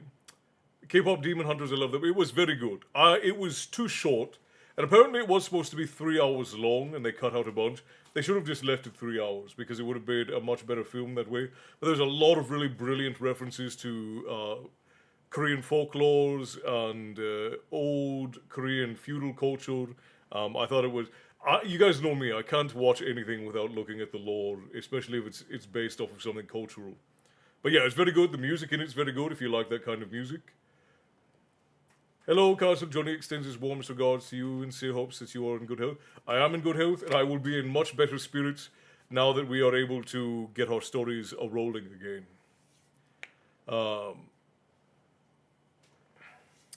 I think what that ends up being is that we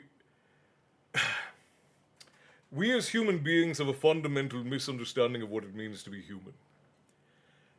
Human understanding is sort of a hilarious thing because human experience is sort of universal, right? We all experience the same things. If I run my hand underneath a tap, I will feel the water hitting my hand, but I have nerve damage, so I won't feel the water hitting my hand. I will feel the force of the water hitting my hand, but the way that the water feels hitting my hand will feel different than it does for the rest of you. And each one of you will experience that thing slightly differently. So the experience in our head is entirely unique. It's entirely different. I'll take you to the portion of the camera footage I caught. It was odd. I will look forward to it, Marissa. But fundamentally, we all experience the same things. We all experience loss, we all experience death, we all experience heat and cold and hunger and tiredness. We all experience these things, but we are under the impression that there is this sort of universal experience of being human. But the universal experience of being human is that the experience is unique to you and it always will be. But the experience itself is entirely ununique and unfantastic. And it's this sort of odd thing where we feel like we're supposed to have a common experience, and we've had it beaten into our head that there is a normal way to perceive things, and while there is a usual way that things ought to be perceived, your perception is going to be wildly different than most people's perceptions because it's all taking place inside of a simulation that your brain is making up as you go along. So it is an odd thing that we as human beings have yet to find a meaningful way of communicating with each other because we have this idea that we all see the world. Because we're all narcissistic in a way, and I don't mean that in the negative way that you hear on the internet. I mean that we're all sort of self-absorbed. That's the natural state of man. So we believe that our way of experiencing the world is really unique and it's really special and nobody else sees the world the way that we do. But the reality is that every other human being also experiences the world that way. And what we are experiencing is very much unspectacular, it's ununique. And the only thing that makes it unique is that our unique set of wiring is processing it in the unique way that only our wiring can process it. Well said. I'm going to bed. Can I get one of your famous send-offs? Jonesy, brother, it was wonderful to see you, my friend. Make sure that you give your wife and your child a kiss from the tavern, and I hope that you rest well and you rise tomorrow ready to face the day. May nothing stand in your way as you conquer all things that stand before you on the morrow. And hopefully we'll see you back again soon, my friend. Rest well, and we will see you the next time you stumble into the tavern, brother. Rest well.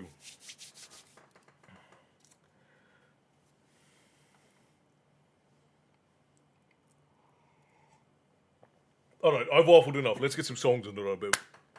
This is the sick note. It goes by a couple of different versions. I'm glad you love them, Jonesy. We love you. Rest well.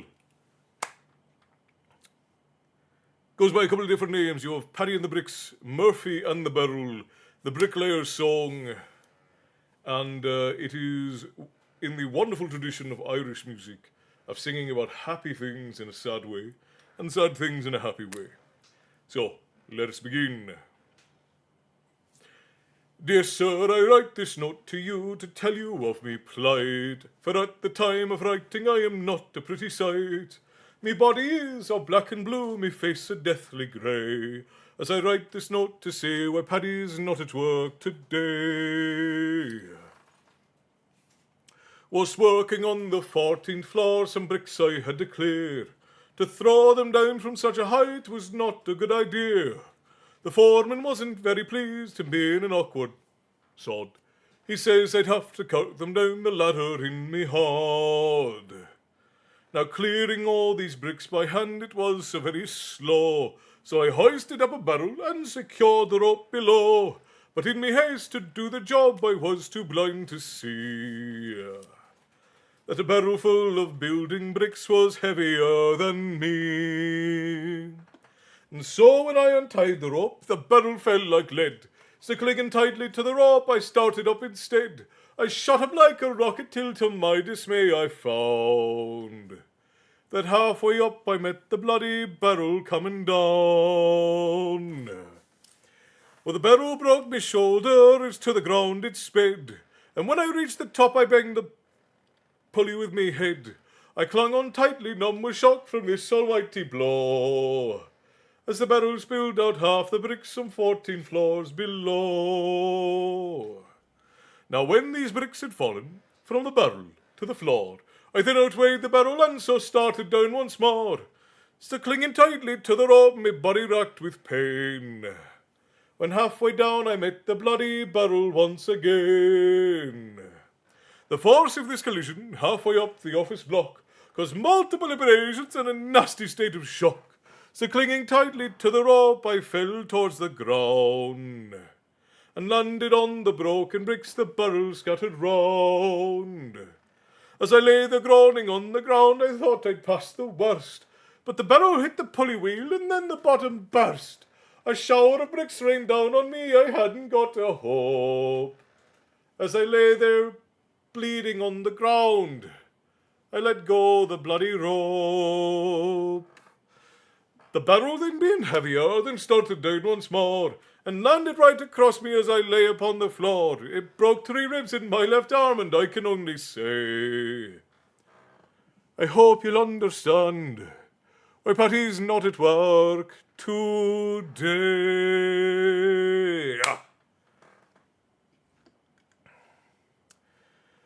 Well, perhaps this makes me delusional, but I will stubbornly remain thinking that I am a fae or some sort of cryptid or something. It helps me cope a bit. Well, I'll tell you what, fae, you're actually something quite a bit more than that. You are the only version of you that has ever or will ever exist. So even more unique than a unicorn or a cryptid or a fae, of which there are millions and billions and zillions out there in the universe, you are the one and only you that will ever exist. And you are the one and only aspect of humanity that will ever walk in your shoes. It's not frozen for me, Milu. Everything's looking fine and stable on my end. I'm not seeing any freezing over here. And everything says connection strong on my side.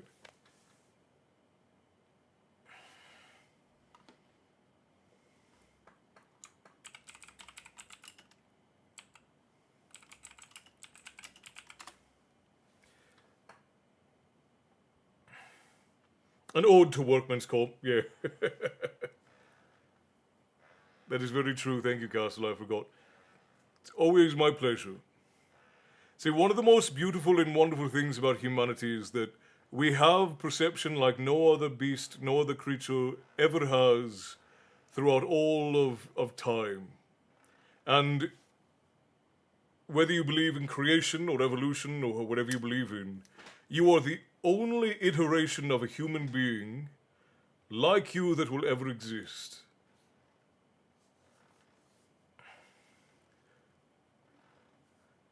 Okay, well, good for that. Boo, it's mine. I'll have to get that looked at. Well, hopefully it's, not, it's nothing too serious. Let's see, what were we going to do next? We were going to do the mermaid. Oop, nope. The mermaid, I'm in the wrong box. Over here.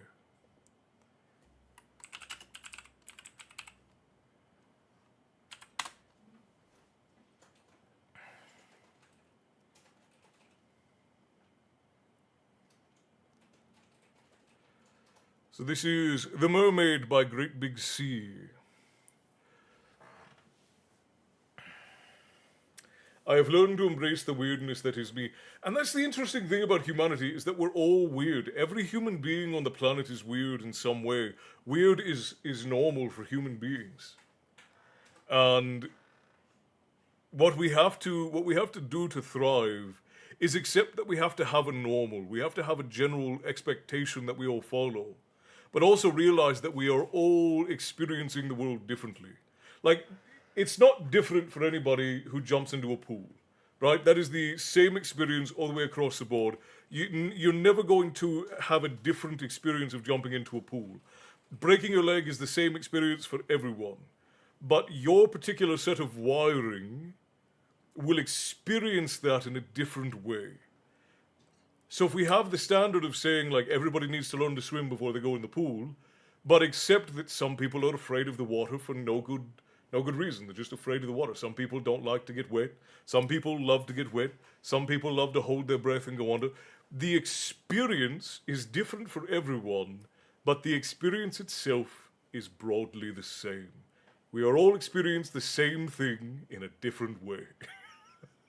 It's such a mundane concept, but it is one of the most important aspects of humanity that both should bring us together and make us feel how important it is to live to the utmost. Because no one else will ever see the world the way that you do, because your brain is the only iteration of this human being that will ever exist. So your contribution to telling the stories and passing along will only ever be seen by you. And I grew up this way, so it's so weird for me.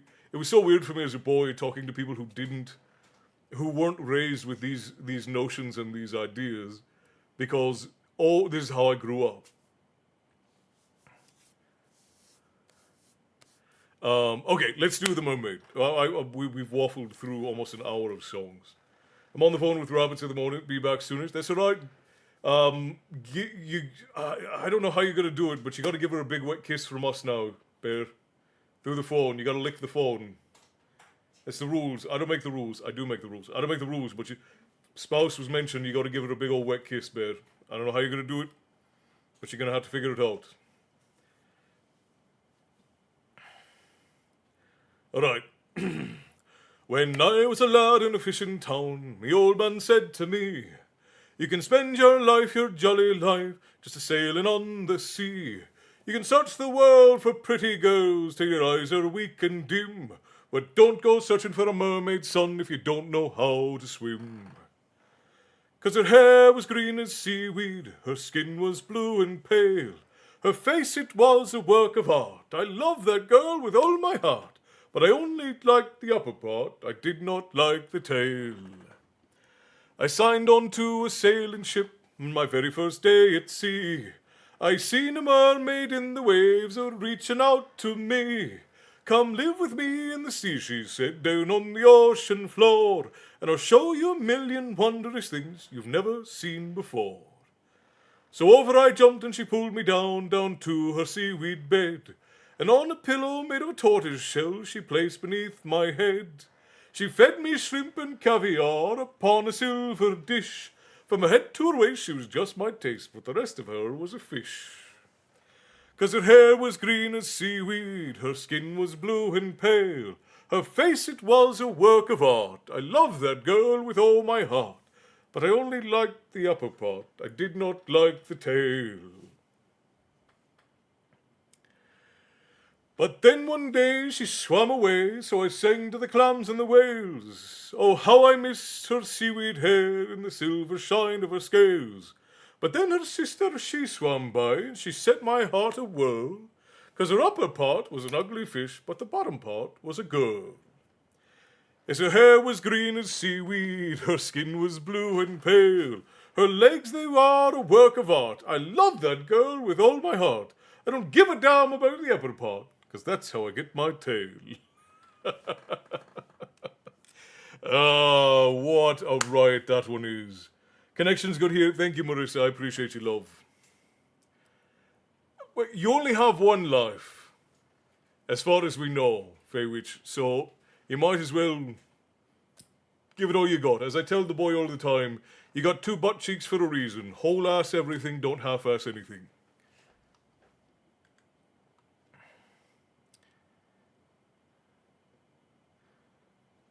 There's a reason. Never mind. I'm not. Never mind. I was gonna go a little bit further into that joke than was probably appropriate. All right. Next we do Misty Mountains for Elsie and for Esther. Esther, you said Johnny said hello. I don't know if I sent my regards back, but my regards sent back, Esther, to Johnny. All right, we're doing the Peter Hollins version of this. Honey and fire and the hand found never empty. That's what the Gaelic from earlier was meant to translate to. Oh, I appreciate you, Frost. Sage. Yeah, so we're...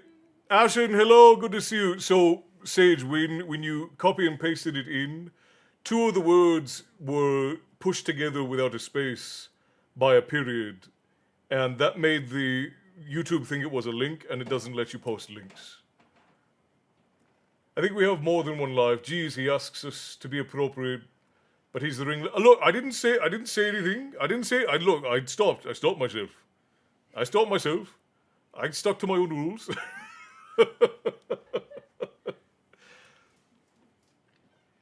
Oh, and what I was going to say was not really that inappropriate. I just it's too much for the joke. All I was going to say was, there's a reason why your butt cheeks are always trying to stay together. It's because it's supposed to be, you're supposed to be a whole ass everything. That was it. That was the whole of what I was going to say.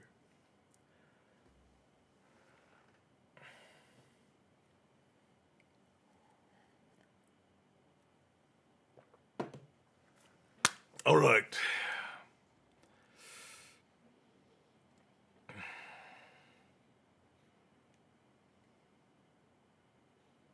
A child summons a demon to open a tomato sauce jar, and it gets funnier from there. That is very funny, Bobby. I just saw your description of the Soul Guardian story. That is very funny.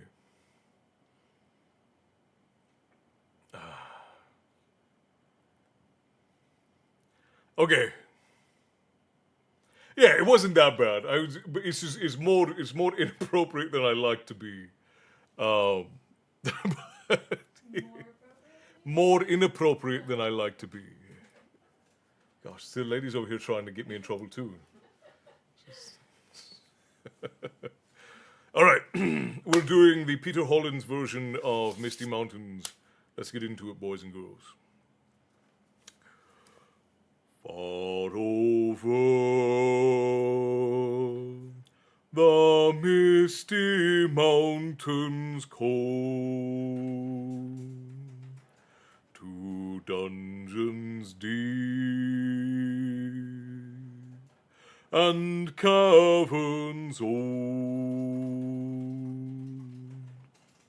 we must away ere break of day, to find our long forgotten gold. You missed very little, Bear. We literally were just waffling, sang a couple of songs, waffled, and that was really it. I hope you found a way to give Rabbits a kiss from all of us, because she was mentioned, so you have to do it. Again, it's the rules. I don't make the rules. I do make the rules, but those are the rules. Oh, I'm in the middle of a song. The pines were roaring on the height. The winds were moaning in the night. The fire was red, it flaming spread, and trees like torches blazed with light. The wind was on the withered heath, but in the forest stirred no leaf. Their shadows lay,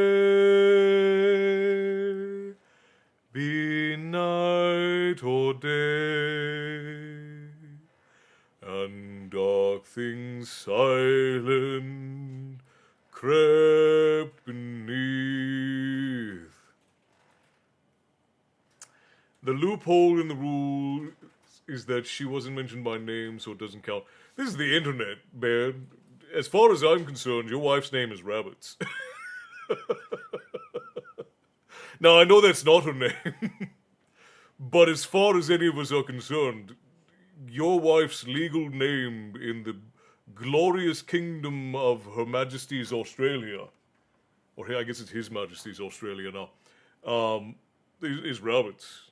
Like, she pulls out her ID, hands it to a police officer, and it says Rabbits on it. The wind went on from west to east, all movement in the forest ceased, but shrill and harsh across the marsh, its whistling voices were released. Farewell we call to earth and all. The wind may blow and rain may fall, we must away ere break of day, far o'er the wood and mountain tall, far over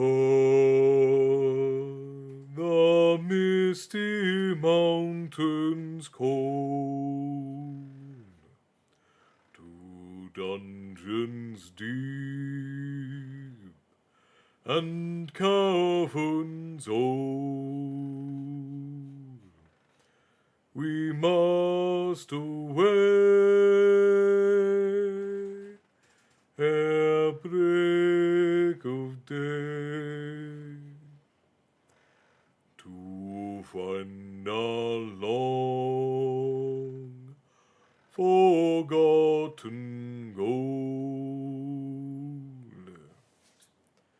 Thank you for the songs, my friends. Absolutely lovely. Wonderful to share some songs with you all. Bear made castle go squirrel. I mean, yeah.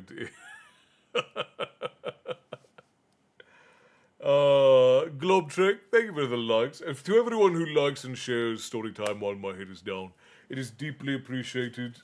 It means the world to the lady and I that you are wanting, willing, and glad to share what we do here in the tavern with your loved ones.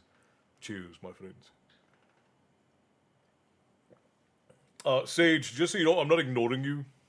Your chat pops up behind the book. So I can see the top of it, but I can't see the bottom of it. So I have to move the book aside to be able to see what you're saying. Couldn't get the whole thing to fit. That was just the opening stanza. I appreciate you, Sage. If you ever want to send me things, you can just email them to me. You have also distracted me tonight. That is true, Faywitch. You're all very distracting individuals. Bless you, my love. Belinda, hello, good to see you. I'm so glad so many of you made it in tonight. I know that we have been terribly inconsistent over the last month and a half because of equipment and portal stability issues, but hopefully that should all be done and gone away with. And we're glad of it. The lady and I are both glad of it. All right, let's get back into stories. We have Chapter 15, The Unbreakable Vow.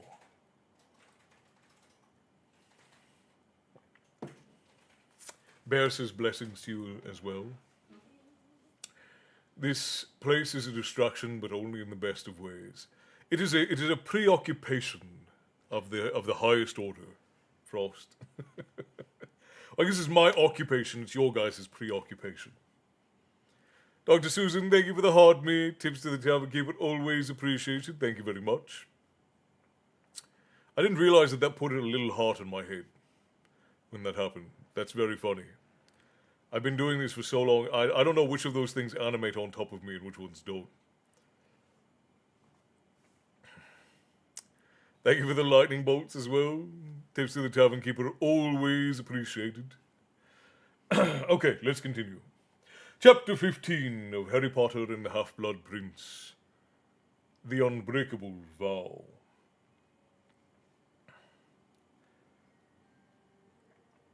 Snow was swirling against the icy windows once more. Christmas was fast approaching. Hagrid had already single-handedly delivered the usual 12 Christmas trees to the Great Hall. Garlands of holly and tinsel had been twisted around the banisters of the stairs. Everlasting candles glowed from the inside of helmets, of suits, of armor, and great bunches of mistletoe had been hung at intervals along the corridors. Large groups of girls tended to converge underneath the mistletoe, bunches every time Harry went past, which caused blockages in corridors.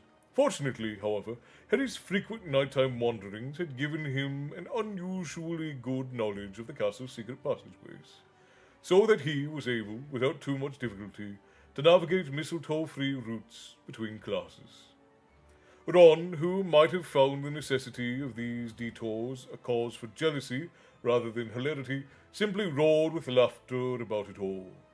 Although Harry much preferred this new laughing, joking Ron to the moody, aggressive model he had endured the last few weeks, the improved Ron came at a heavy price.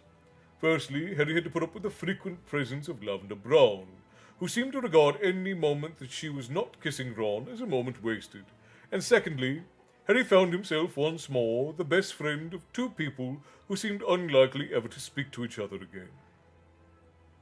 Ron, whose hands and forearms still bore scratches and cut from Hermione's bird attack, was taking a defensive and resentful tone. She can't complain, he told Harry.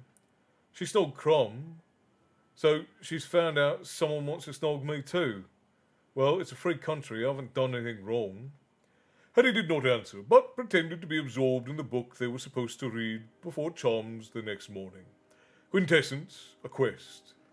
Determined as he was to remain friends with both Ron and Hermione, he was spending a lot of time with his mouth shut tight. Huh? Yeah, very wise.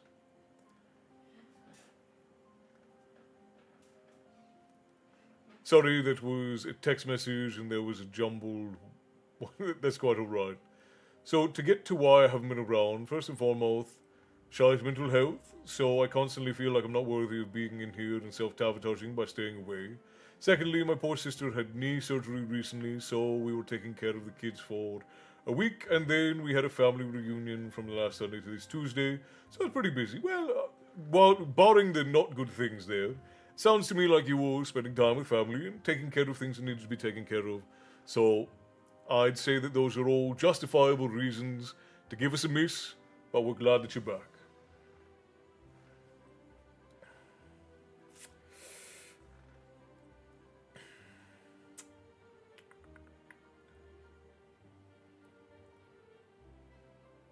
Harry turned the page of Quintessence, aware that Ron was watching him. Ron's voice tailed away in mutters, barely audible over the loud crackling of the fire. Though Harry thought he caught the words crumb and can't complain again, Hermione's schedule was so full that Harry could only talk to her properly in the evenings, when Ron was, in any case, so tightly wrapped around Lavender that he did not notice what Harry was doing. Hermione refused to sit in the common room while Ron was there, so Harry generally joined her in the library, which meant that their conversations were held in whispers. He's perfectly at liberty to kiss whoever he likes, said Hermione, while the librarian, Madame Pince, prowled the shelves behind them. I really couldn't care less. She raised her quill and dotted an I so ferociously she punctured a hole in her parchment. Harry said nothing. He thought his voice might soon vanish from lack of use. He bent a little lower over advanced potion making and continued to make notes on everlasting elixirs, occasionally pausing to decipher the prince's useful additions to Libatus Borridge's text. And incidentally, said Hermione after a few moments, you need to be careful. For the last time, said Harry, speaking in a slightly hoarse whisper after 3/4 of an hour of silence. I'm not giving this book back. I've learned more from the Half-Blood Prince than Snape or Slughorn have ever taught me in. I'm not talking about your stupid so-called prince, said Hermione, giving his book a rather nasty look as though it had been rude to her. Talking about earlier. I went into the girls' bathroom just before I came in here, and there were about a dozen girls in there, including Romilda Vane, trying to decide how to slip you a love potion. They're all hoping that they're going to get you to take them to Slughorn's party. And they all seem to have bought Fred and George's love potions, which I'm afraid to say probably work. Why didn't you confiscate them then? Demanded Harry. It seemed extraordinary that Hermione's mania for upholding rules could have abandoned her at this crucial juncture. They didn't have the potions with them in the bathroom, said Hermione scornfully. They were discussing tactics, and I doubt whether even a Half-Blood Prince, she gave the book another nasty look, could dream up an antidote for a dozen different love potions at once. I'd just invite someone to go with you. That'll stop the others thinking that they've still got a chance. It's tomorrow night and they're getting desperate. There isn't anyone I want to invite, mumbled Harry, who was still trying not to think about Ginny any more than he could help, despite the fact that she kept cropping up in his dreams in ways that made him devoutly thankful that Ron could not perform legamancy. There are some lines in this book that are genuine poetry. I fully understand the crap mental health, Harry. Discretion is the better part of not getting hexed. Absolutely, Bear. Absolutely.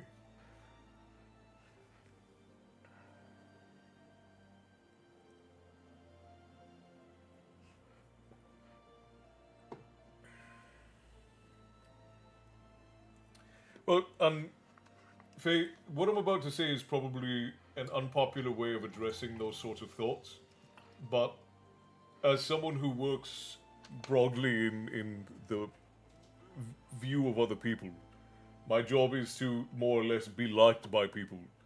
Um, you have no control over what other people think or feel. Very literally none. And it may be true that some people might be happier without you, and that there might be more peace without you. I don't know you well enough to know whether or not that would be true. But the reality is that it doesn't really matter, because the person who needs to be happy with you is you. You have to like being around you. You have to enjoy being with you. You have to love yourself enough to be hard on yourself when you need to, and give yourself grace when you deserve it. And be wise enough to discern when you deserve grace and when you need to be stern with yourself. And that's a difficult thing to do. It's a lot easier said than done. There are a great many brilliant people who fail to do such things. But whether or not anyone cares about you, or whether or not anyone loves you, or whether or not anyone wants you around, the person who first needs to want you around is you. And the person who first needs to care about you is you. And then you will attract people who will also care about you and want you around. Because even if the people who are immediately around you don't want you around, there are people out there who would most definitely love to be around you. There are people here who most definitely would want to be around you. When your brain is telling you that, or I should say, when you're telling yourself things and then letting your brain believe them, that you have nothing, that are nothing but bad things, the reality is that you're lying to yourself. It's self-delusion. It's the same thing like when people tell themselves that they're the greatest in the world. And if you're going to lie to yourself, it's better to lie in the positive than lie in the negative, I always find. I'm going to say Kefe Gaming. Hello and welcome in. So very glad that you could join us. I am Castle, this is my tavern, and here we talk about myth and lore and tales of yore. And every now and again, I read you all a bedtime story. Tonight we're reading Harry Potter, and you've stumbled into a tavern at the end of the world, where all stories eventually come to rest. And I'm in the middle of a lecture, so... We notice when one of our family goes missing, yes, your family in here, one of us is in here, is going to ask, and so on. Yeah, as soon as somebody's missing for more than a week, everybody starts asking where they are. That's the biggest part of poor mental health, self-loathing, justified or otherwise. It is. And it's very easy. You will find plenty of reasons to hate yourself. But it's the old adage that there are plenty of reasons to not do a thing. There are plenty of reasons to not do something. You can find 100, 1,000 reasons to not do something. But you really only need to find one reason to do a thing. Well, the first step is not learning to love or like yourself. The first step is learning to stop speaking poorly of yourself. But the step of going from treating yourself neutrally from treating yourself bad is a big step. But the step of going from treating yourself neutrally to treating yourself well is a journey of 1,000 miles. And it's a lifetime of working. And it's very, very, very important to learn how to do. Are you a big fan of Harry Potter? I personally am not. I am just a humble storyteller at the whims of the tavern folk. I do appreciate the world of Harry Potter, but all of the stories that I read here in the tavern, I read because the community votes on them. Every time we finish a book, we hold a vote, and the community decides what I would read next, and then I go through and I create voices for all of the primary characters, and we read it all together. Right now, we are in the midst of course, the Harry Potter series, and on Tuesdays right now, we are reading the Rift War saga. We are halfway through, a little bit more than halfway through, the third book in that series called Silverthorn. And this series has been a hell of a ride. How do I say the first part of your name, friend? Is it Kefa? Sifa? Kefa? cafe? How would you say that?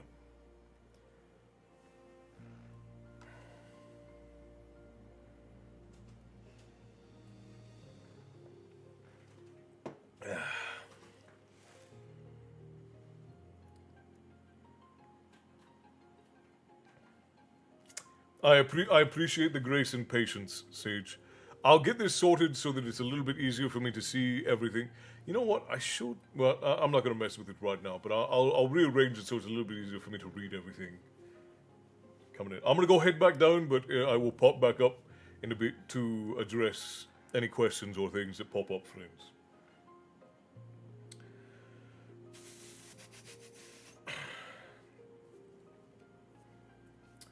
But just be careful what you drink, because Romilda Vane looked like she meant business, said Hermione grimly. She hitched up the long roll of parchment on which she had been writing her arithmancy essay and continued to scratch away with her quill. Harry watched her with his mind a long way away.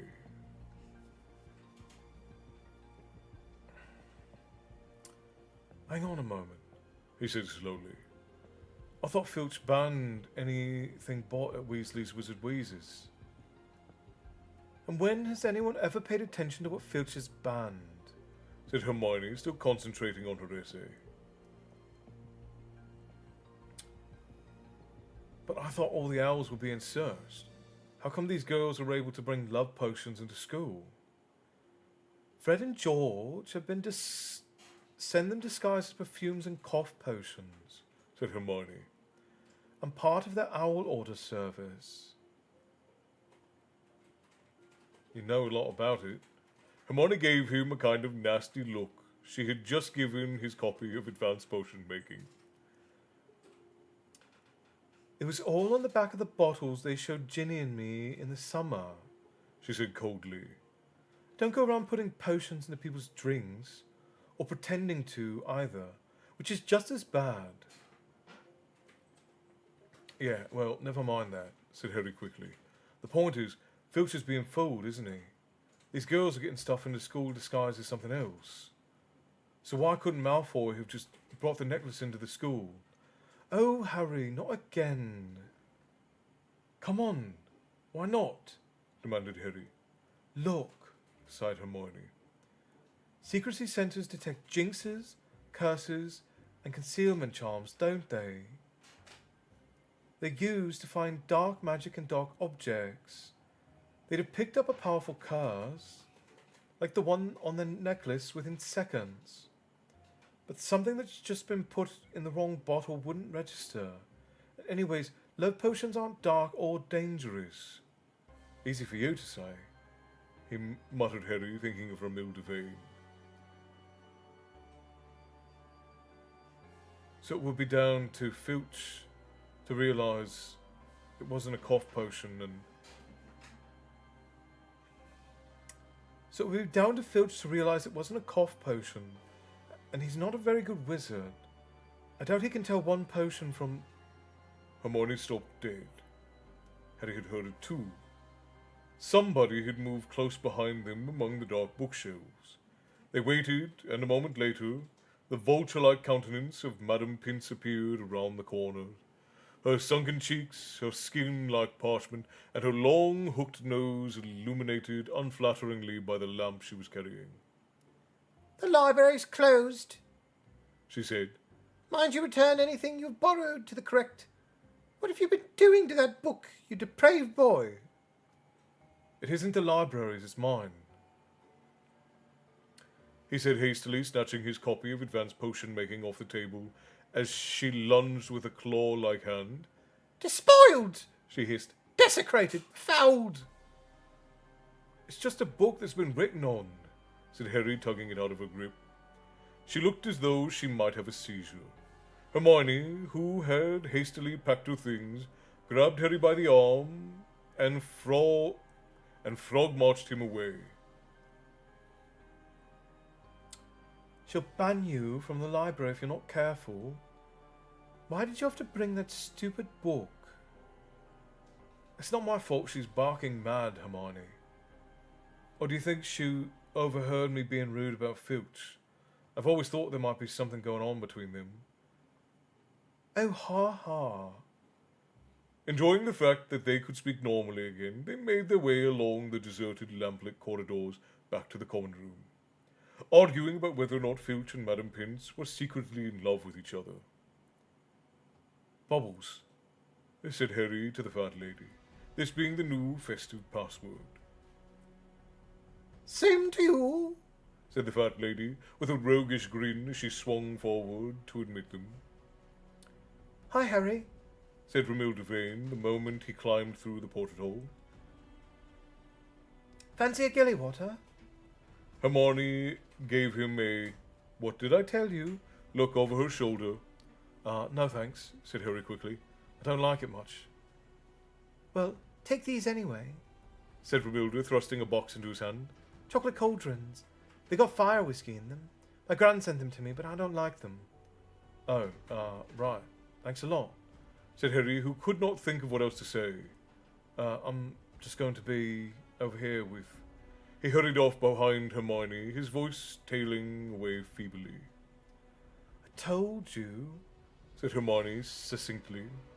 Sooner or later, the sooner you ask someone, sooner they'll leave you alone and you can...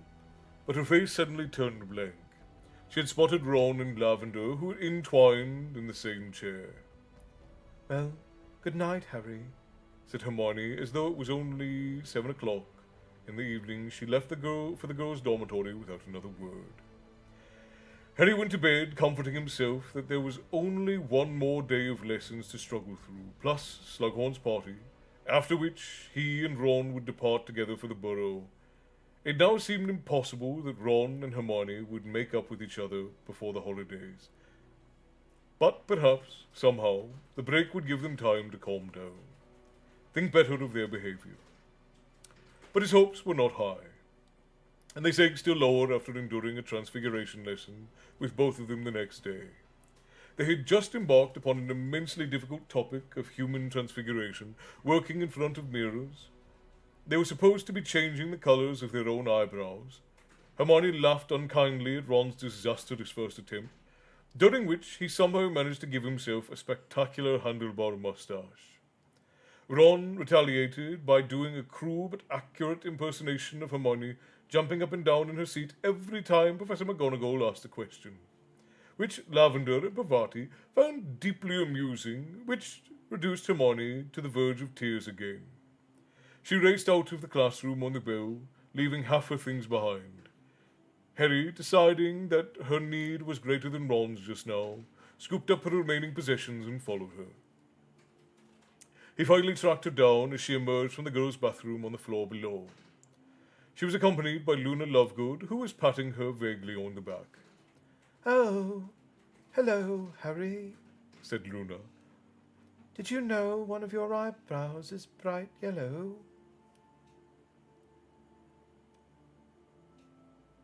Hi, Luna. Hermione, you left your stuff. He held out her books. Oh, yes, said Hermione in a choked voice, taking her things and turning away quickly to hide the fact that she was wiping her eyes on her pencil case. Thank you, Harry. Well, I better get going. She hurried off without giving Harry any time to offer words of comfort, though admittedly he could not think of any. She's a bit upset, said Luna. I thought at first it was Moaning Myrtle in there, but it turned out to be Hermione. She said something about Ron Weasley. Yeah, they've had a row, said Harry. He says very funny things sometimes, doesn't he? Said Luna as they set off down the corridor together. But he can be a bit unkind. I noticed last year. I suppose, said Harry. Luna was demonstrating her usual knack for speaking uncomfortable truths. He had never met anyone quite like her. So, have you had a good term? So, have you had a good term? Oh, it's been all right. Said Luna. A bit lonely without the DH. Ginny's been nice, though.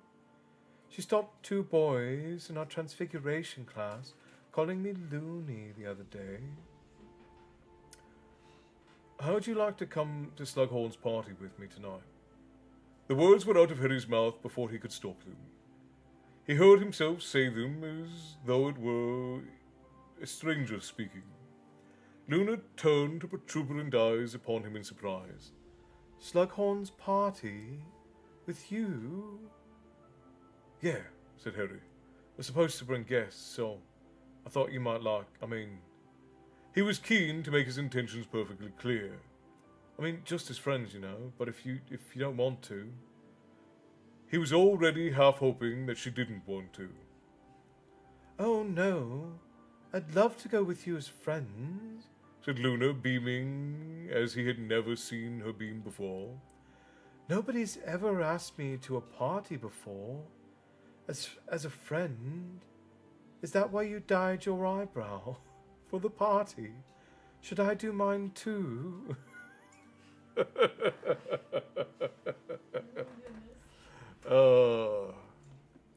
Ad starting in 2 minutes. All right, we'll pause for a second. Well, I need to go to bed. Okay, we do have a little bit of a ways to go, Bethany. We're probably about... I think we're 10 pages to the end, so probably about 30 minutes until end. We're going to have an ad run here in a second, and then we will... She is so funny. Have you ever done Legend of Drizzt? Drizzt? I can never say Drizzt's name. Is it Drizzt or Drizzt? I'm not sure, actually. We haven't. Ghost of Vincent Price. Oh, Vincent Price dropping in, huh? It's lovely to have you, sir. I'm a fan of your work. Yeah, Dr. Susan, Luna is very funny. She's absolutely hilarious. Actually starting now.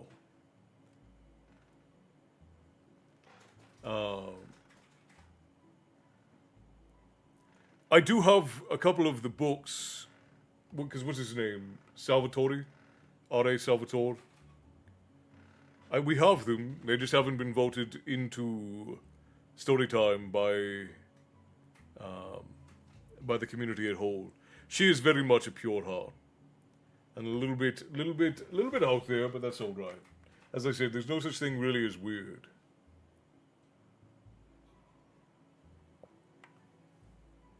Alright, Bethany, good night, rest well, and may you rise tomorrow ready to face the day, and may you conquer all things that stand before you.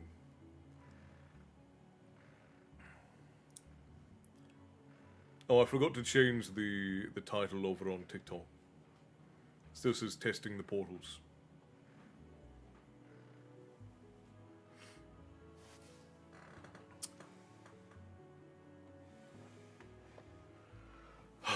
I am thrilled that this is working.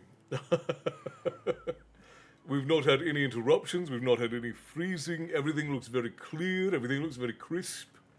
It's lovely.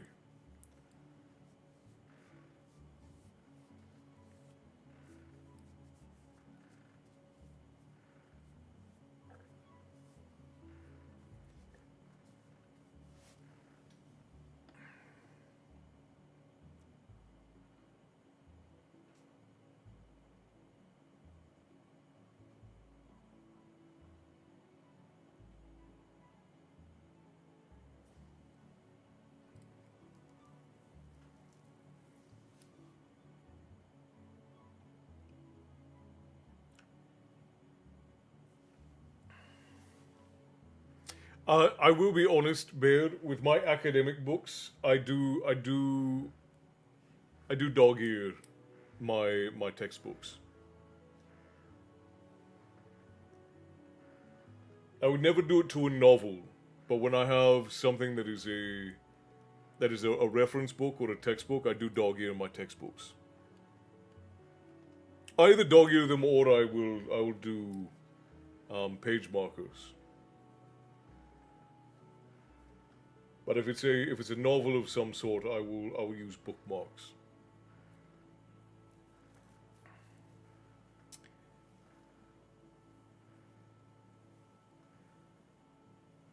Oh, great, I'm gonna have to do Peeves. Everybody cover your ears.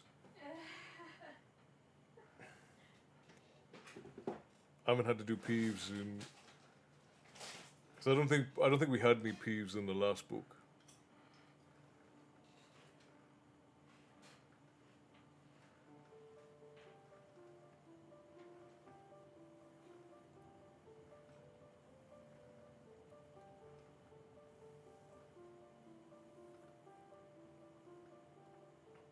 Alright, our friends over on the Twitch portal are back. Let's go ahead and continue.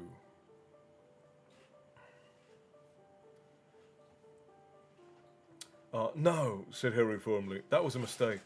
I'll get Hermione to put it right for me. So I'll meet you in the entrance hall at 8 o'clock then.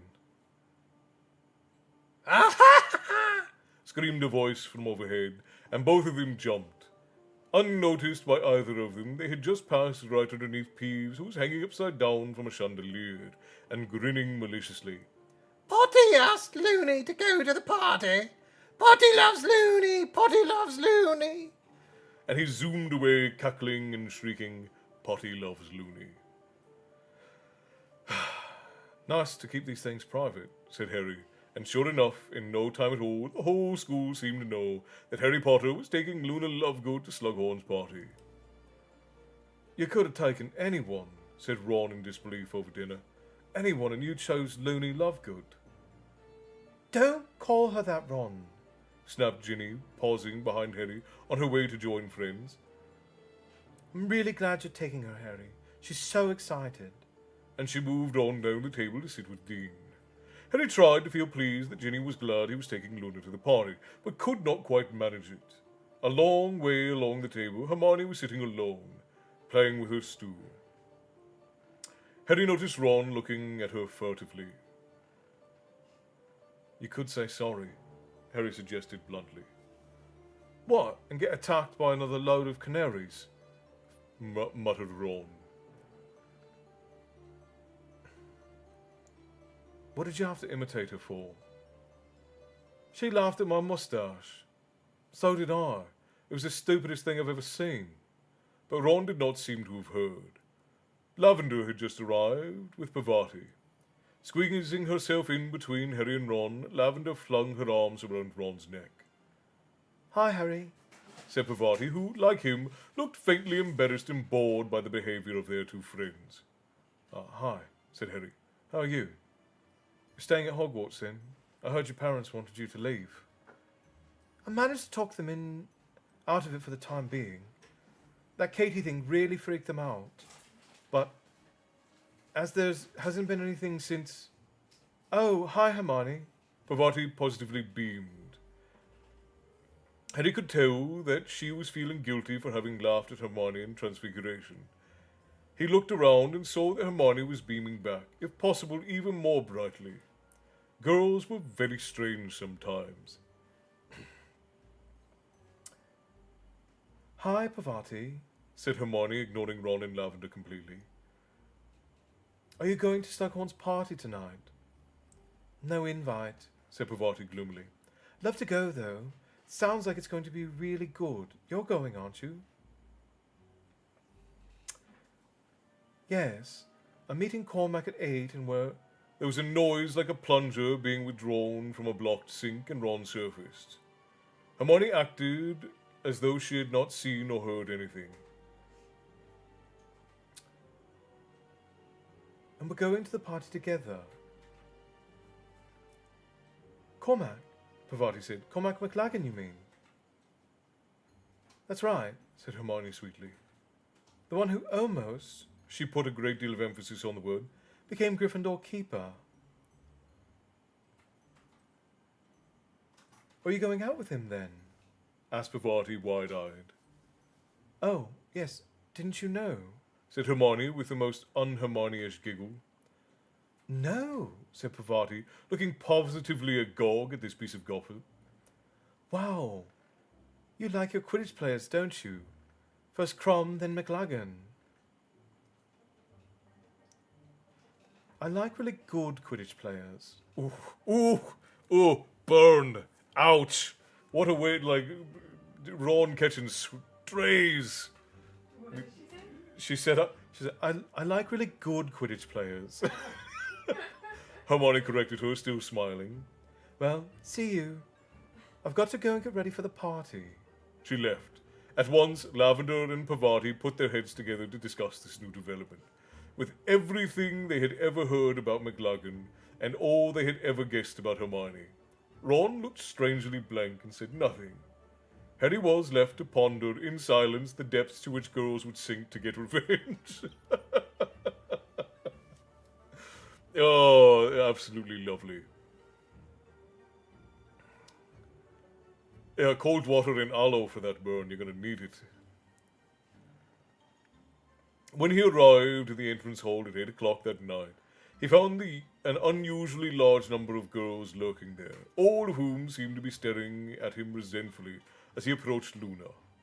She was wearing a set of spangled silver robes that were attracting a certain amount of giggles from the onlookers. But otherwise, she looked quite nice, and he was glad in any case that she had left off her radish earrings, her buttercork necklace, and her spectre specs. Hi, she said. Shall we get going then? Oh, hi, he said. Shall we get going then? Oh, yes, She said happily. where is the party? Slughorn's office, said Harry, leading her up the marble staircase, away from all the staring and muttering. Did you hear? There's supposed to be a vampire coming. Oh, hang on, no, that's Harry. Did you hear? There's supposed to be a vampire coming. Rufus Scrimgeour? Asked Luna. What? Said Harry, disconcerted. You mean the Minister of Magic? Yes, he's a vampire, Said Luna, matter-of-factly.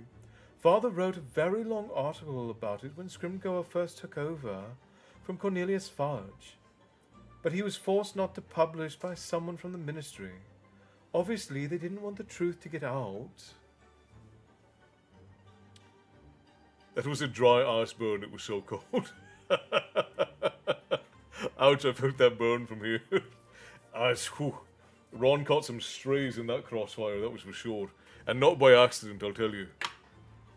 Those were intentional strays. Well, time for me to head to bed, got work in the morning. Good night, all. Good night, Sage. Rest well, brother. Thank you kindly for spending your time with us. I will look forward to seeing you back on Sunday. And hopefully the schedule from now on will be padded out and we won't have any more problems. You make Luna sound like a valley girl. Do I? I guess kind of, yeah. I'm trying to make her sound aloof. And if there's anything more aloof than a valley girl, you tell me.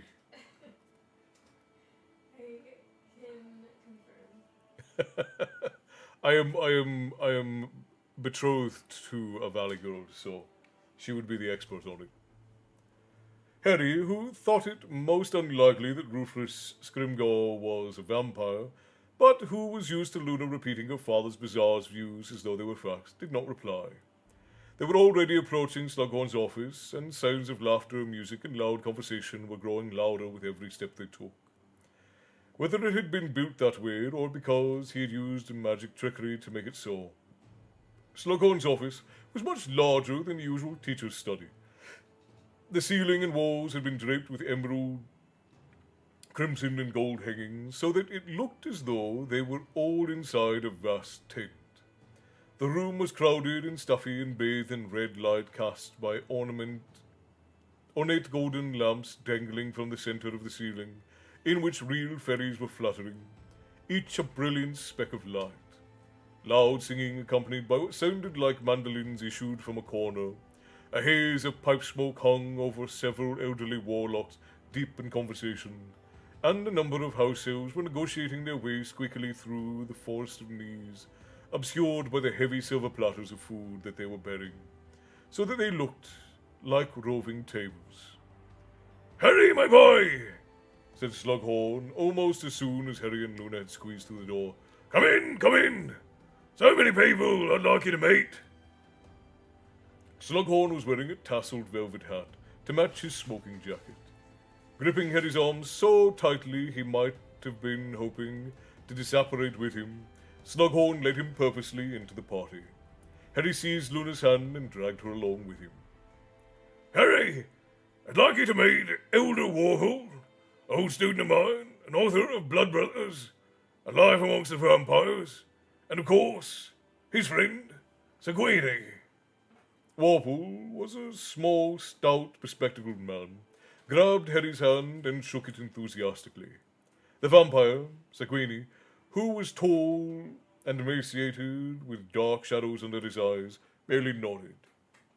He looked rather bored. A gaggle of girls was standing close to him, looking curious and excited. Girls and their vampires, man. Girls and their vampires. Random thought, do you think that there's an exception for apparating within Hogwarts for Ravenclaw students given that their form is all the way up in the tower? Or do they just accio things to them if they forget things for class? I would assume it would probably have to be accio, since it's a stark rule within Hogwarts grounds that you can't apparate or disapparate. There would be some kind of restriction to keep them only able to apparate within their own tower. Yeah, I suppose it's entirely possible. I doubt it, since the rules for Hogwarts are one of the only consistent rules in the story. That's not even true. It's because it's not really like that till later on either. So who knows? Who knows?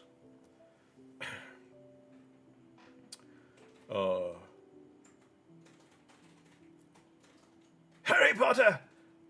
I am simply delighted, said Warple, peering short-sightedly up into Harry's face. I was saying to Professor Slughorn only the other day, where is the biography of Harry Potter for which we've all been waiting? Ah, said Harry. You were? Just as modest as Horace described, said Warple. But seriously. His manner changed, and it became suddenly businesslike. I would be delighted to write it myself. People are craving to know more about you, dear boy. Craving! If you were prepared to grant me a few interviews for, say, 4 or 5 hour sessions, why, we could have the book finished within months. And all with very little effort on your part, I assure you. Ask Seguini here if it isn't quite... Seguini, stay here! Added Warple, suddenly stern, for the vampire had been edging towards the nearby group of girls, a rather hungry look in his eyes. Here, have a pasty, said Warple, seizing one from a passing elf and stuffing it into Seguini's hand before turning his attention back to Harry. My dear boy, the gold you could make, you have no idea. I'm definitely not interested, said Harry firmly. And I've just seen a friend of mine. Sorry. He pulled Luna after him into the crowd. He had indeed seen a long mane of brown hair disappear between what looked like 2 members of the Weird Sisters. Hermione! Hermione! Harry! There you are, thank goodness. Hi, Luna. What happened to you? Asked Harry, for Hermione looked distinctly dishevelled, rather as though she had just fought her way out of a thicket of a devil's snare. Oh, I've just escaped. I've just left Cormac, she said. Under the mistletoe. She added in explanation, as Harry continued to look questioningly at her. Serves you right for coming with him, he told her severely. I thought he'd annoy Ron the most, said Hermione dispassionately. I debated for a while about Zachariah Smith.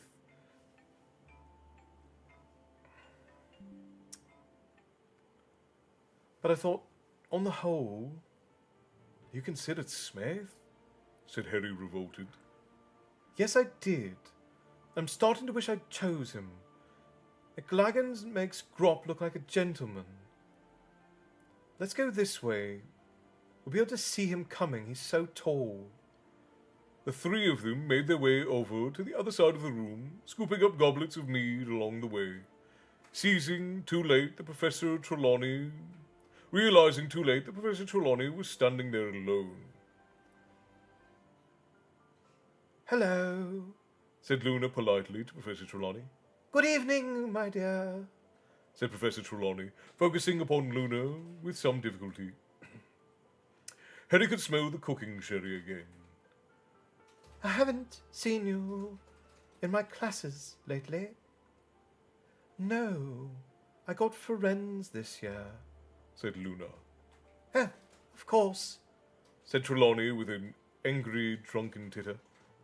But Dobbin, as I prefer to think of him, you would have thought, would you not, that I am returned to the school? Professor Dumbledore might have got rid of the horse.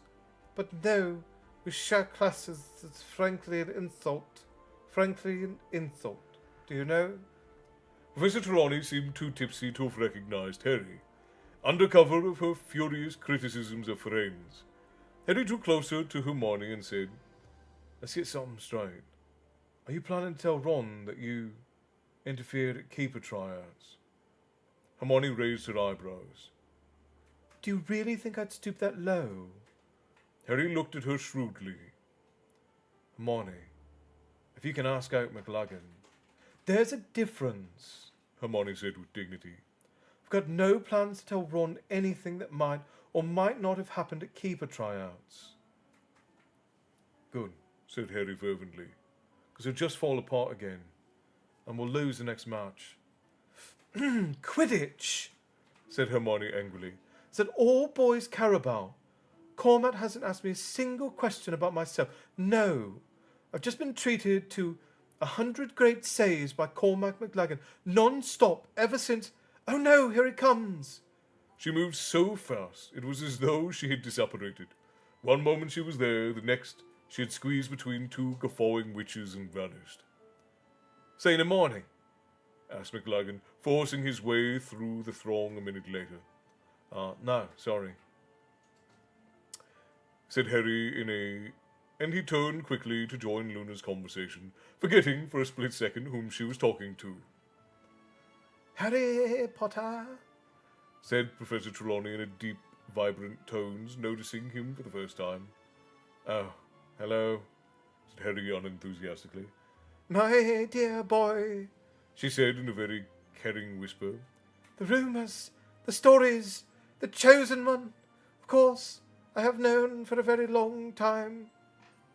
The omens were never good. The omens were never good, Harry, but why have you not returned to divination?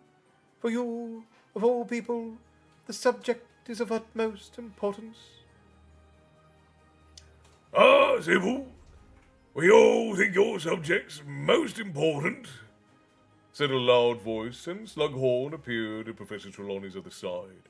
His face very red, his velvet hat a little askew, and a glass of mead in one hand, and an enormous mince pie in the other. I don't think I've ever known such a natural at potions, said Slughorn, regarding Harry with a fond, if bloodshot eye. Instinctive, you know, like his mother. I've only ever taught a few of his kind of ability. I can tell you that, Sybil. Why, even Severus.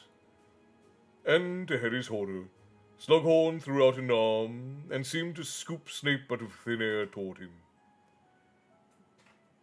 Stop skulking and come and join us, Severus, hiccuped Slughorn happily. I was just talking about Harry's exceptional potion making.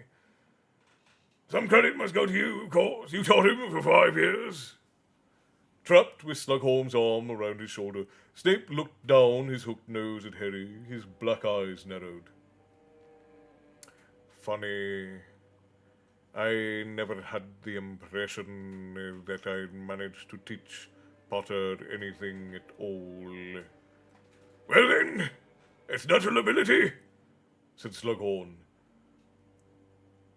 You should have seen what he gave me first lesson. Drought of living death. Never had a student produce a finer first attempt. I don't think even you, Severus. Really, said Snape quietly, his eyes still boring into Harry, who felt a certain disquiet. The last thing he wanted was for Snape to start investigating the source of his newfound brilliance at potions. Remind me, what other subjects are you taking, Harry? Asked Slughorn.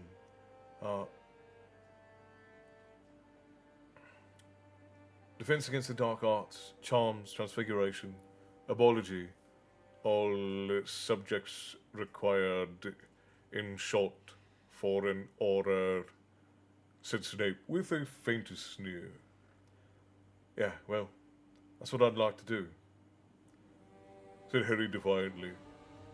And a great one you'll make too, boomed Slughorn. I don't think you should be an aura, Harry, Harry. said Luna unexpectedly. Everybody looked at her. The auras are a part of the Rotfang conspiracy, and I thought everyone knew that. They're working to bring down the Ministry of Magic from within using combination of dark magic and gum disease. Harry inhaled half his meat up his nose as he started to laugh. Really, it had been worth bringing Luna just for this. Emerging from his goblet coughing, sopping wet but still grinning, he saw something calculated to raise his spirits even higher. Draco Malfoy being dragged by the ear toward them by Argus Filch. Professor Slughorn! Professor Slughorn! Wheezed Filch, his jowls quivering with a maniacal light of mischief detection in his bulging eyes. I discovered this boy lurking in the upstairs corridor. He claims to have been invited to your party and to have been delayed in setting out. Did you issue him an invitation? Malfoy pulled himself free of Filch's grip, looking furious. All right, I wasn't invited, he said angrily. I was trying to gate crash. Happy? No, I'm not, said Filch, a statement at complete odds with the glee on his face. You're in trouble, aren't you? Didn't the headmaster say that night prowling's out unless you got permission, didn't he? Yeah? That's all right, Argus. That's all right, said Slughorn, waving a hand. It's Christmas. It's not a crime to want to come to a party. Just this once, we'll forget any punishment. You must stay, Draco. Filch's expression of outraged disappointment was perfectly predictable. But why, Harry wondered, watching him, did Malfoy look almost equally unhappy? And why was Snape looking at Malfoy as though both angry and, was it possible, a little afraid? But almost before Harry had registered what he had seen, Filch had turned and shuffled away, muttering under his breath. Malfoy had composed his face into a smile and was thanking Slughorn for his generosity, and Snape's face was smoothly inscrutable again. Oh, it's nothing, said Slughorn, waving away Malfoy's thanks. I did know your grandfather, after all. He always spoke very highly of you, sir, said Malfoy quickly.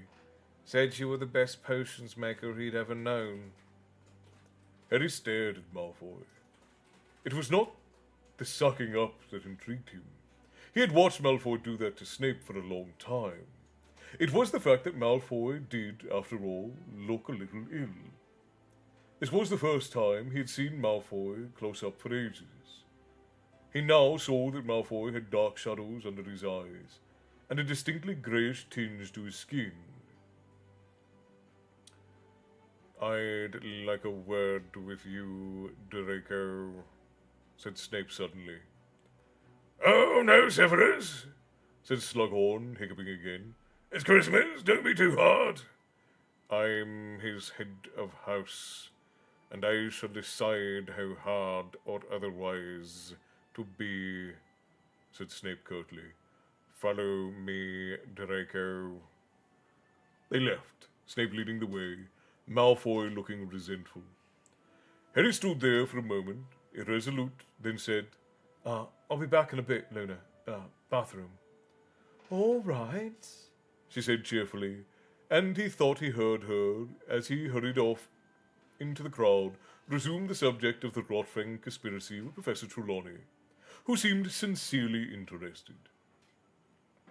It was easy, once out of the party, to pull his invisibility cloak out of his pocket and throw it over himself, for the corridor was quite deserted. What was more difficult was finding Snape and Malfoy. Had he run down the corridor, the noise of his feet masked by the music and loud talking still issuing from Slughorn's office behind him? Perhaps Snape had taken Malfoy to his office in the dungeons, or perhaps he was escorting him back to the Slytherin common room.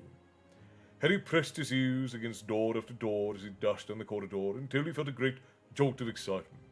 He crouched down to a keyhole of the last classroom in the corridor and heard voices.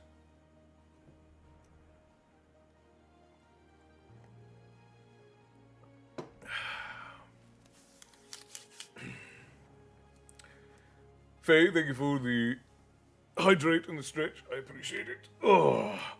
Good night, Frost. Rest well, my friend. Thank you kindly for keeping the bar tonight. I hope you have a wonderful evening, brother, and that you rest well and rise tomorrow, ready to conquer the damn day. We have 2 more pages, and then we are done for the night. Cannot afford to make mistakes, Draco, because if you are expelled, I didn't have anything to do with it, alright? I hope you are telling the truth, because it was both clumsy and foolish. Already you're suspected of having a hand in it. Who suspects me? Said Malfoy angrily. For the last time, I didn't do it, okay? That Bell girl must have had an enemy no one knows about. Don't look at me like that. I know what you're doing, I'm not stupid, but it won't work. I can stop you. There was a pause, and then Snape said quietly, and Bellatrix has been teaching you occlumency, I see. What thoughts are you trying to conceal from your master, Draco? I'm not trying to conceal anything from him. I just don't want you butting in. Harry pressed his ear still more closely to the keyhole. What had happened to make Malfoy speak to Snape like this? Snape, toward whom he had always shown respect, even liking. So is that why you've been avoiding me this term? You have feared my interference. You realize that had anyone else failed to come to my office when I had told them repeatedly to be there, Draco. So put me in detention. Report me to Dumbledore, jeered Malfoy. There was another pause, and then Snape said, You know perfectly well I do not wish to do either of those things. You'd better stop telling me to come to your office then. Listen to me, said Snape, his voice so low now that Harry had to push his ear very hard against the keyhole to hear. I am trying to help you. I swore to your mother I would protect you. I made the unbreakable vow, Draco. Looks like you'll have to break it then, because I don't need your protection. It's my job. He gave it to me, and I'm doing it. I've got a plan, and it's going to work. It's just taking a bit longer than I thought it would. What is your plan? It's none of your business. If you tell me what you are trying to do, I can assist you.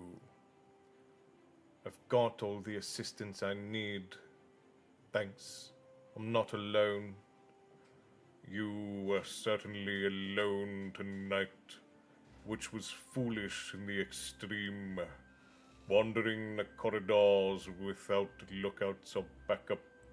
These are elementary mistakes. I would have had Crabbe and Goyle with me if you hadn't put them in detention. Keep your voice down, spat Snape, for Malfoy's voice had risen excitedly. If your friends Crabbe and Goyle intend to pass their defense against the dark arts, OWL this time around, they will need to work a little harder than they are doing at Prez. What does it matter? Said Malfoy. Defense against the dark arts. It's all just a joke, isn't it? An act, like any of us need protecting against the dark arts. It is an act that is crucial to success, Draco, said Snape. Where do you think I would have been all these years if I had not known how to act? Now listen to me. You are being incautious, wandering around at night, getting yourself caught. If you are placing your reliance on assistants like Crabbe and Goyle, they're not the only ones. I've got other people on my side, better people. Then why not confide in me and I know what you're up to. You want to steal my glory. There was another pause, and then Snape said coldly, You are speaking like a child. I understand that your father's capture and imprisonment has upset you, but... Harry barely had a second's warning. He heard Malfoy's footsteps on the other side of the door and flung himself out of the way just as it burst open. Malfoy was striding away down the corridor past the open door of Slughorn's office, around the distant corner and out of sight. Hardly daring to breathe, Harry remained crouched down as Snape emerged slowly from the classroom. His expression unfathomable, he returned to the party. Harry remained on the floor, hidden beneath a cloak, his mind racing. And so ends chapter 15 of Harry Potter and the Half-Blood Prince, my friends. What a legend!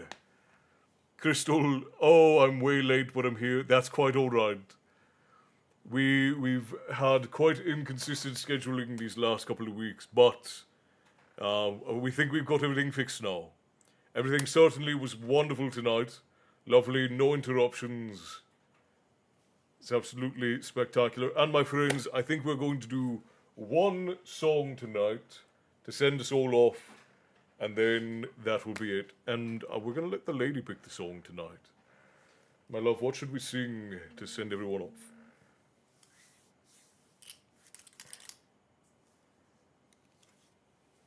Carly Ravenmore, hello, hello. Hey, I'm just here lurking. That's quite all right.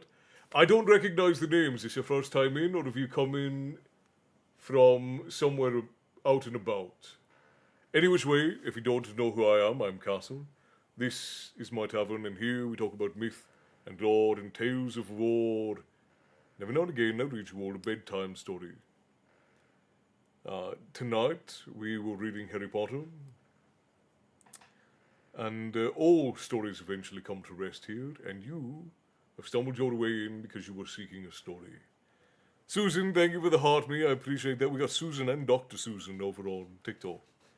It's not, no possible confusion can be had there.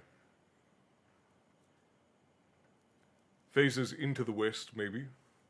I can't do Into the West, but the lady could do Into the West.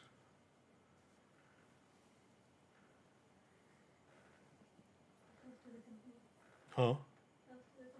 A health to the company? How about I do a health to the company and you give them Into the West? Migraine has finally died down a little bit. Well, just stay resting, Matty. Don't overdo it. Are you hydrating properly? You getting some salt?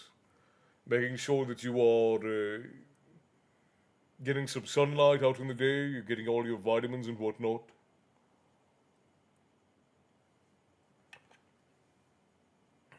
All right, we're going to do a health to the company, and then the lady will give you guys Into the West.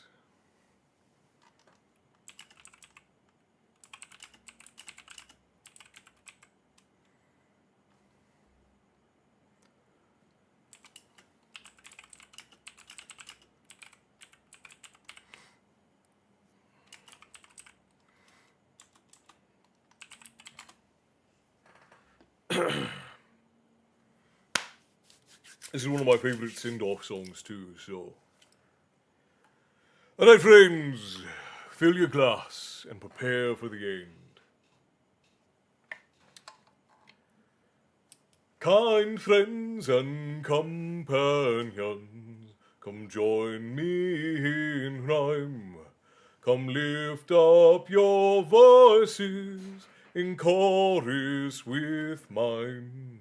Come lift up your voices, all grief to refrain.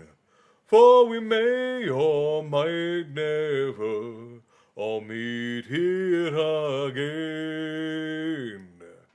Here's a health to the company, and one to my lass. Let us drink and be merry, all out of one glass. Let us drink and be merry, all grief to refrain.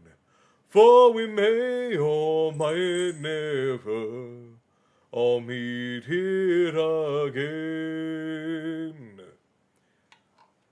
But are you getting enough water, Matty? That is the question. You need to stay properly hydrated, especially if you get headaches easily. Here's a health to the dear lass that I love so well.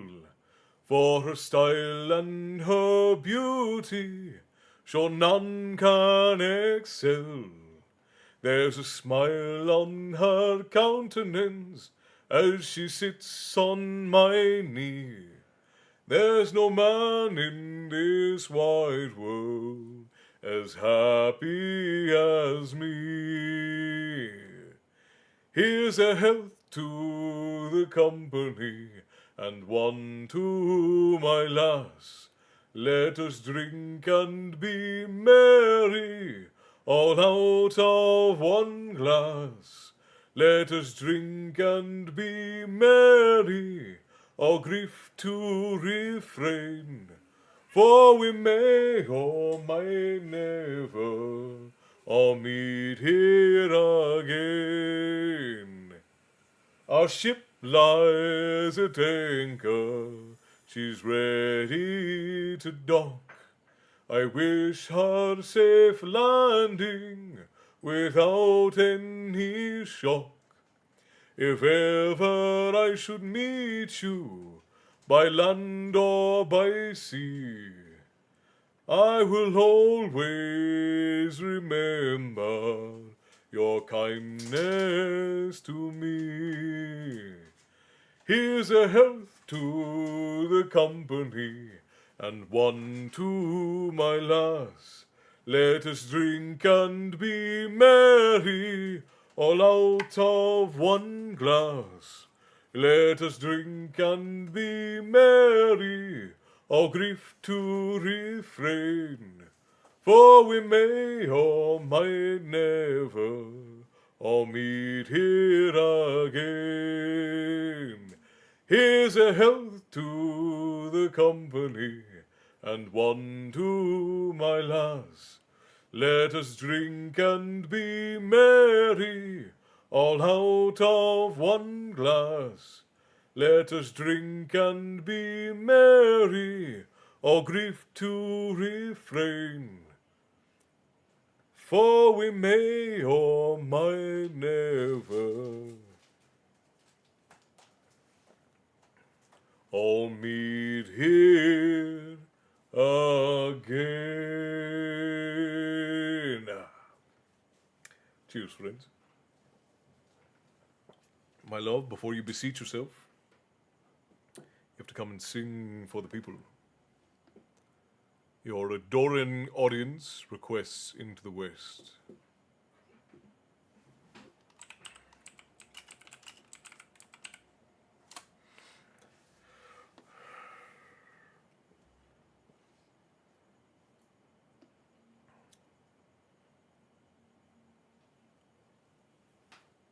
Yeah, you also need to make sure that you're looking away from the screens every now and again, Matty, because that's a big part. Why? What? Because he's got migraines. The lady and I, you have to get used to changing where you're looking, because if you don't, you will give yourself headaches. The lady and I work on screens anywhere between 6 and 12 hours a day. You got to take care of yourself if you're going to do that, because it's a strain on your brain, that's for sure. Alright. Got your lyrics here if you need them. Lay down.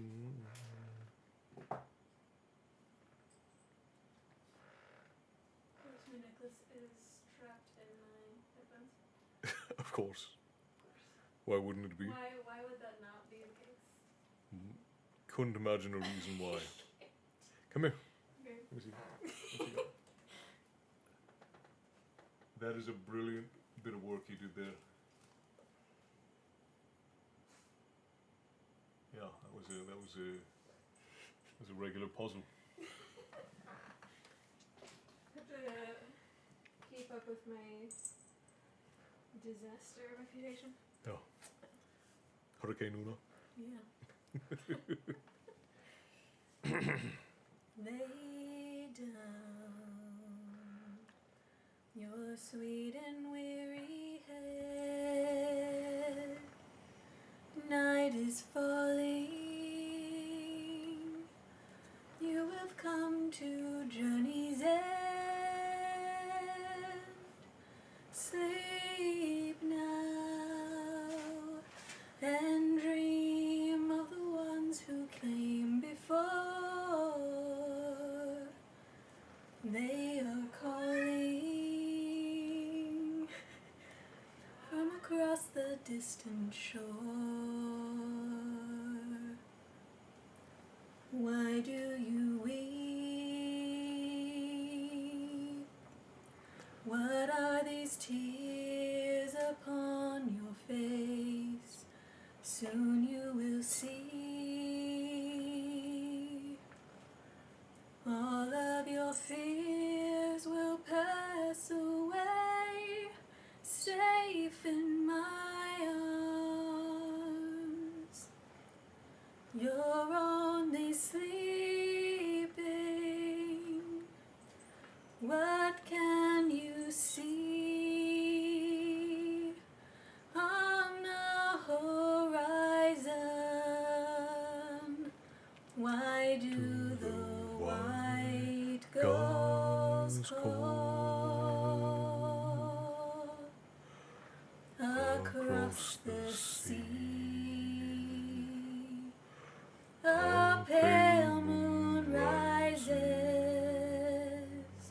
The ships have come to carry you home. And all will turn to silver glass,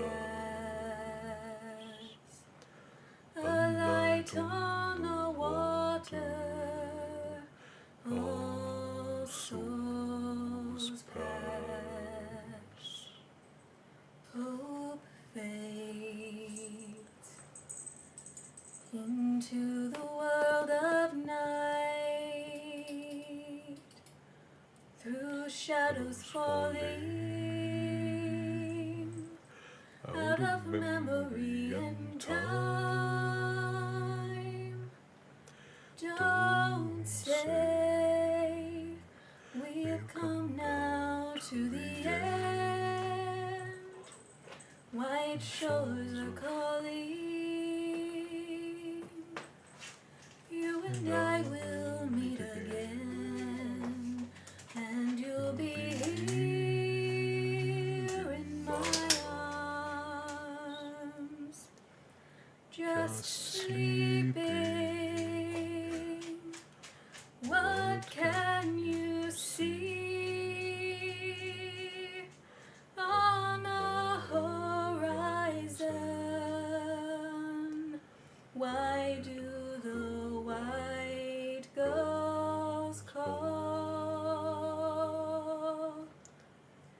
across the sea? A pale moon rises. The ships have come to carry you home, and all will turn silver glass. A light on the water, gray ships pass into the west. Thank you, my darling. This is the new baby. His name is Milo. He's a disaster. And he has even less brain cells than the other two, if you can believe it. He regularly falls off of things. He regularly runs into things. And he simply has negative zero survival instinct. But he is not as grumpy as Boo is. He's much happier to be here. He does like his job a little bit better than Boo does. And he's kind of a floppy cat. You can kind of just flop him around. Very fluffy. Yeah. Whoa.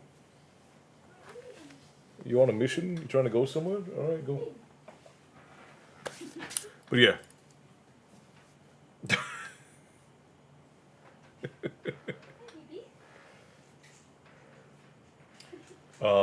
Him and Boo are sort of getting along. It's been a thing. All right, friends. I think that we are at the end for the night. And what a wonderful night it was.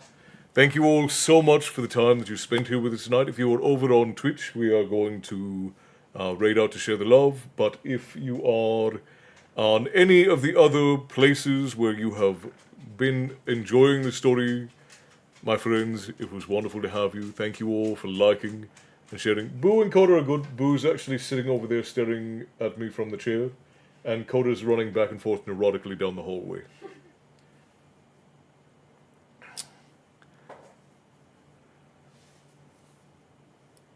I had a friend that had aptly named their cat Doofus. Doofus would be appropriate for Milo, but he got here and he immediately cost us over $200 in equipment and probably about $1,000 worth of work. He came in guns blazing. Of course, Faywitch says thank you for Ring to the West. You are welcome. It's always lovely to have the lady sing for us. Alright, my friends, this is where we will end for tonight. The lady will be back on Sunday for a completely uninterrupted, hopefully, story time. We appreciate you all for being here. Thank you all to everyone who cheered, to everyone who gifted, to everyone who subscribed. Thank you all for your support. It means the world. And to those of you who stayed with us and enjoyed the story, thank you kindly for your time. It is incredibly valuable and we appreciate it. And for everyone who likes and shares the magic of the tavern with their friends and family, thank you as well. So, until the next time we see you, my friends, the doors must close and that is a sad thing. But I will bid you until next time. Stay bloodthirsty. And we will, in fact, see you all the very next time that you seek a story. So until then, good night, my friends. I will see you again.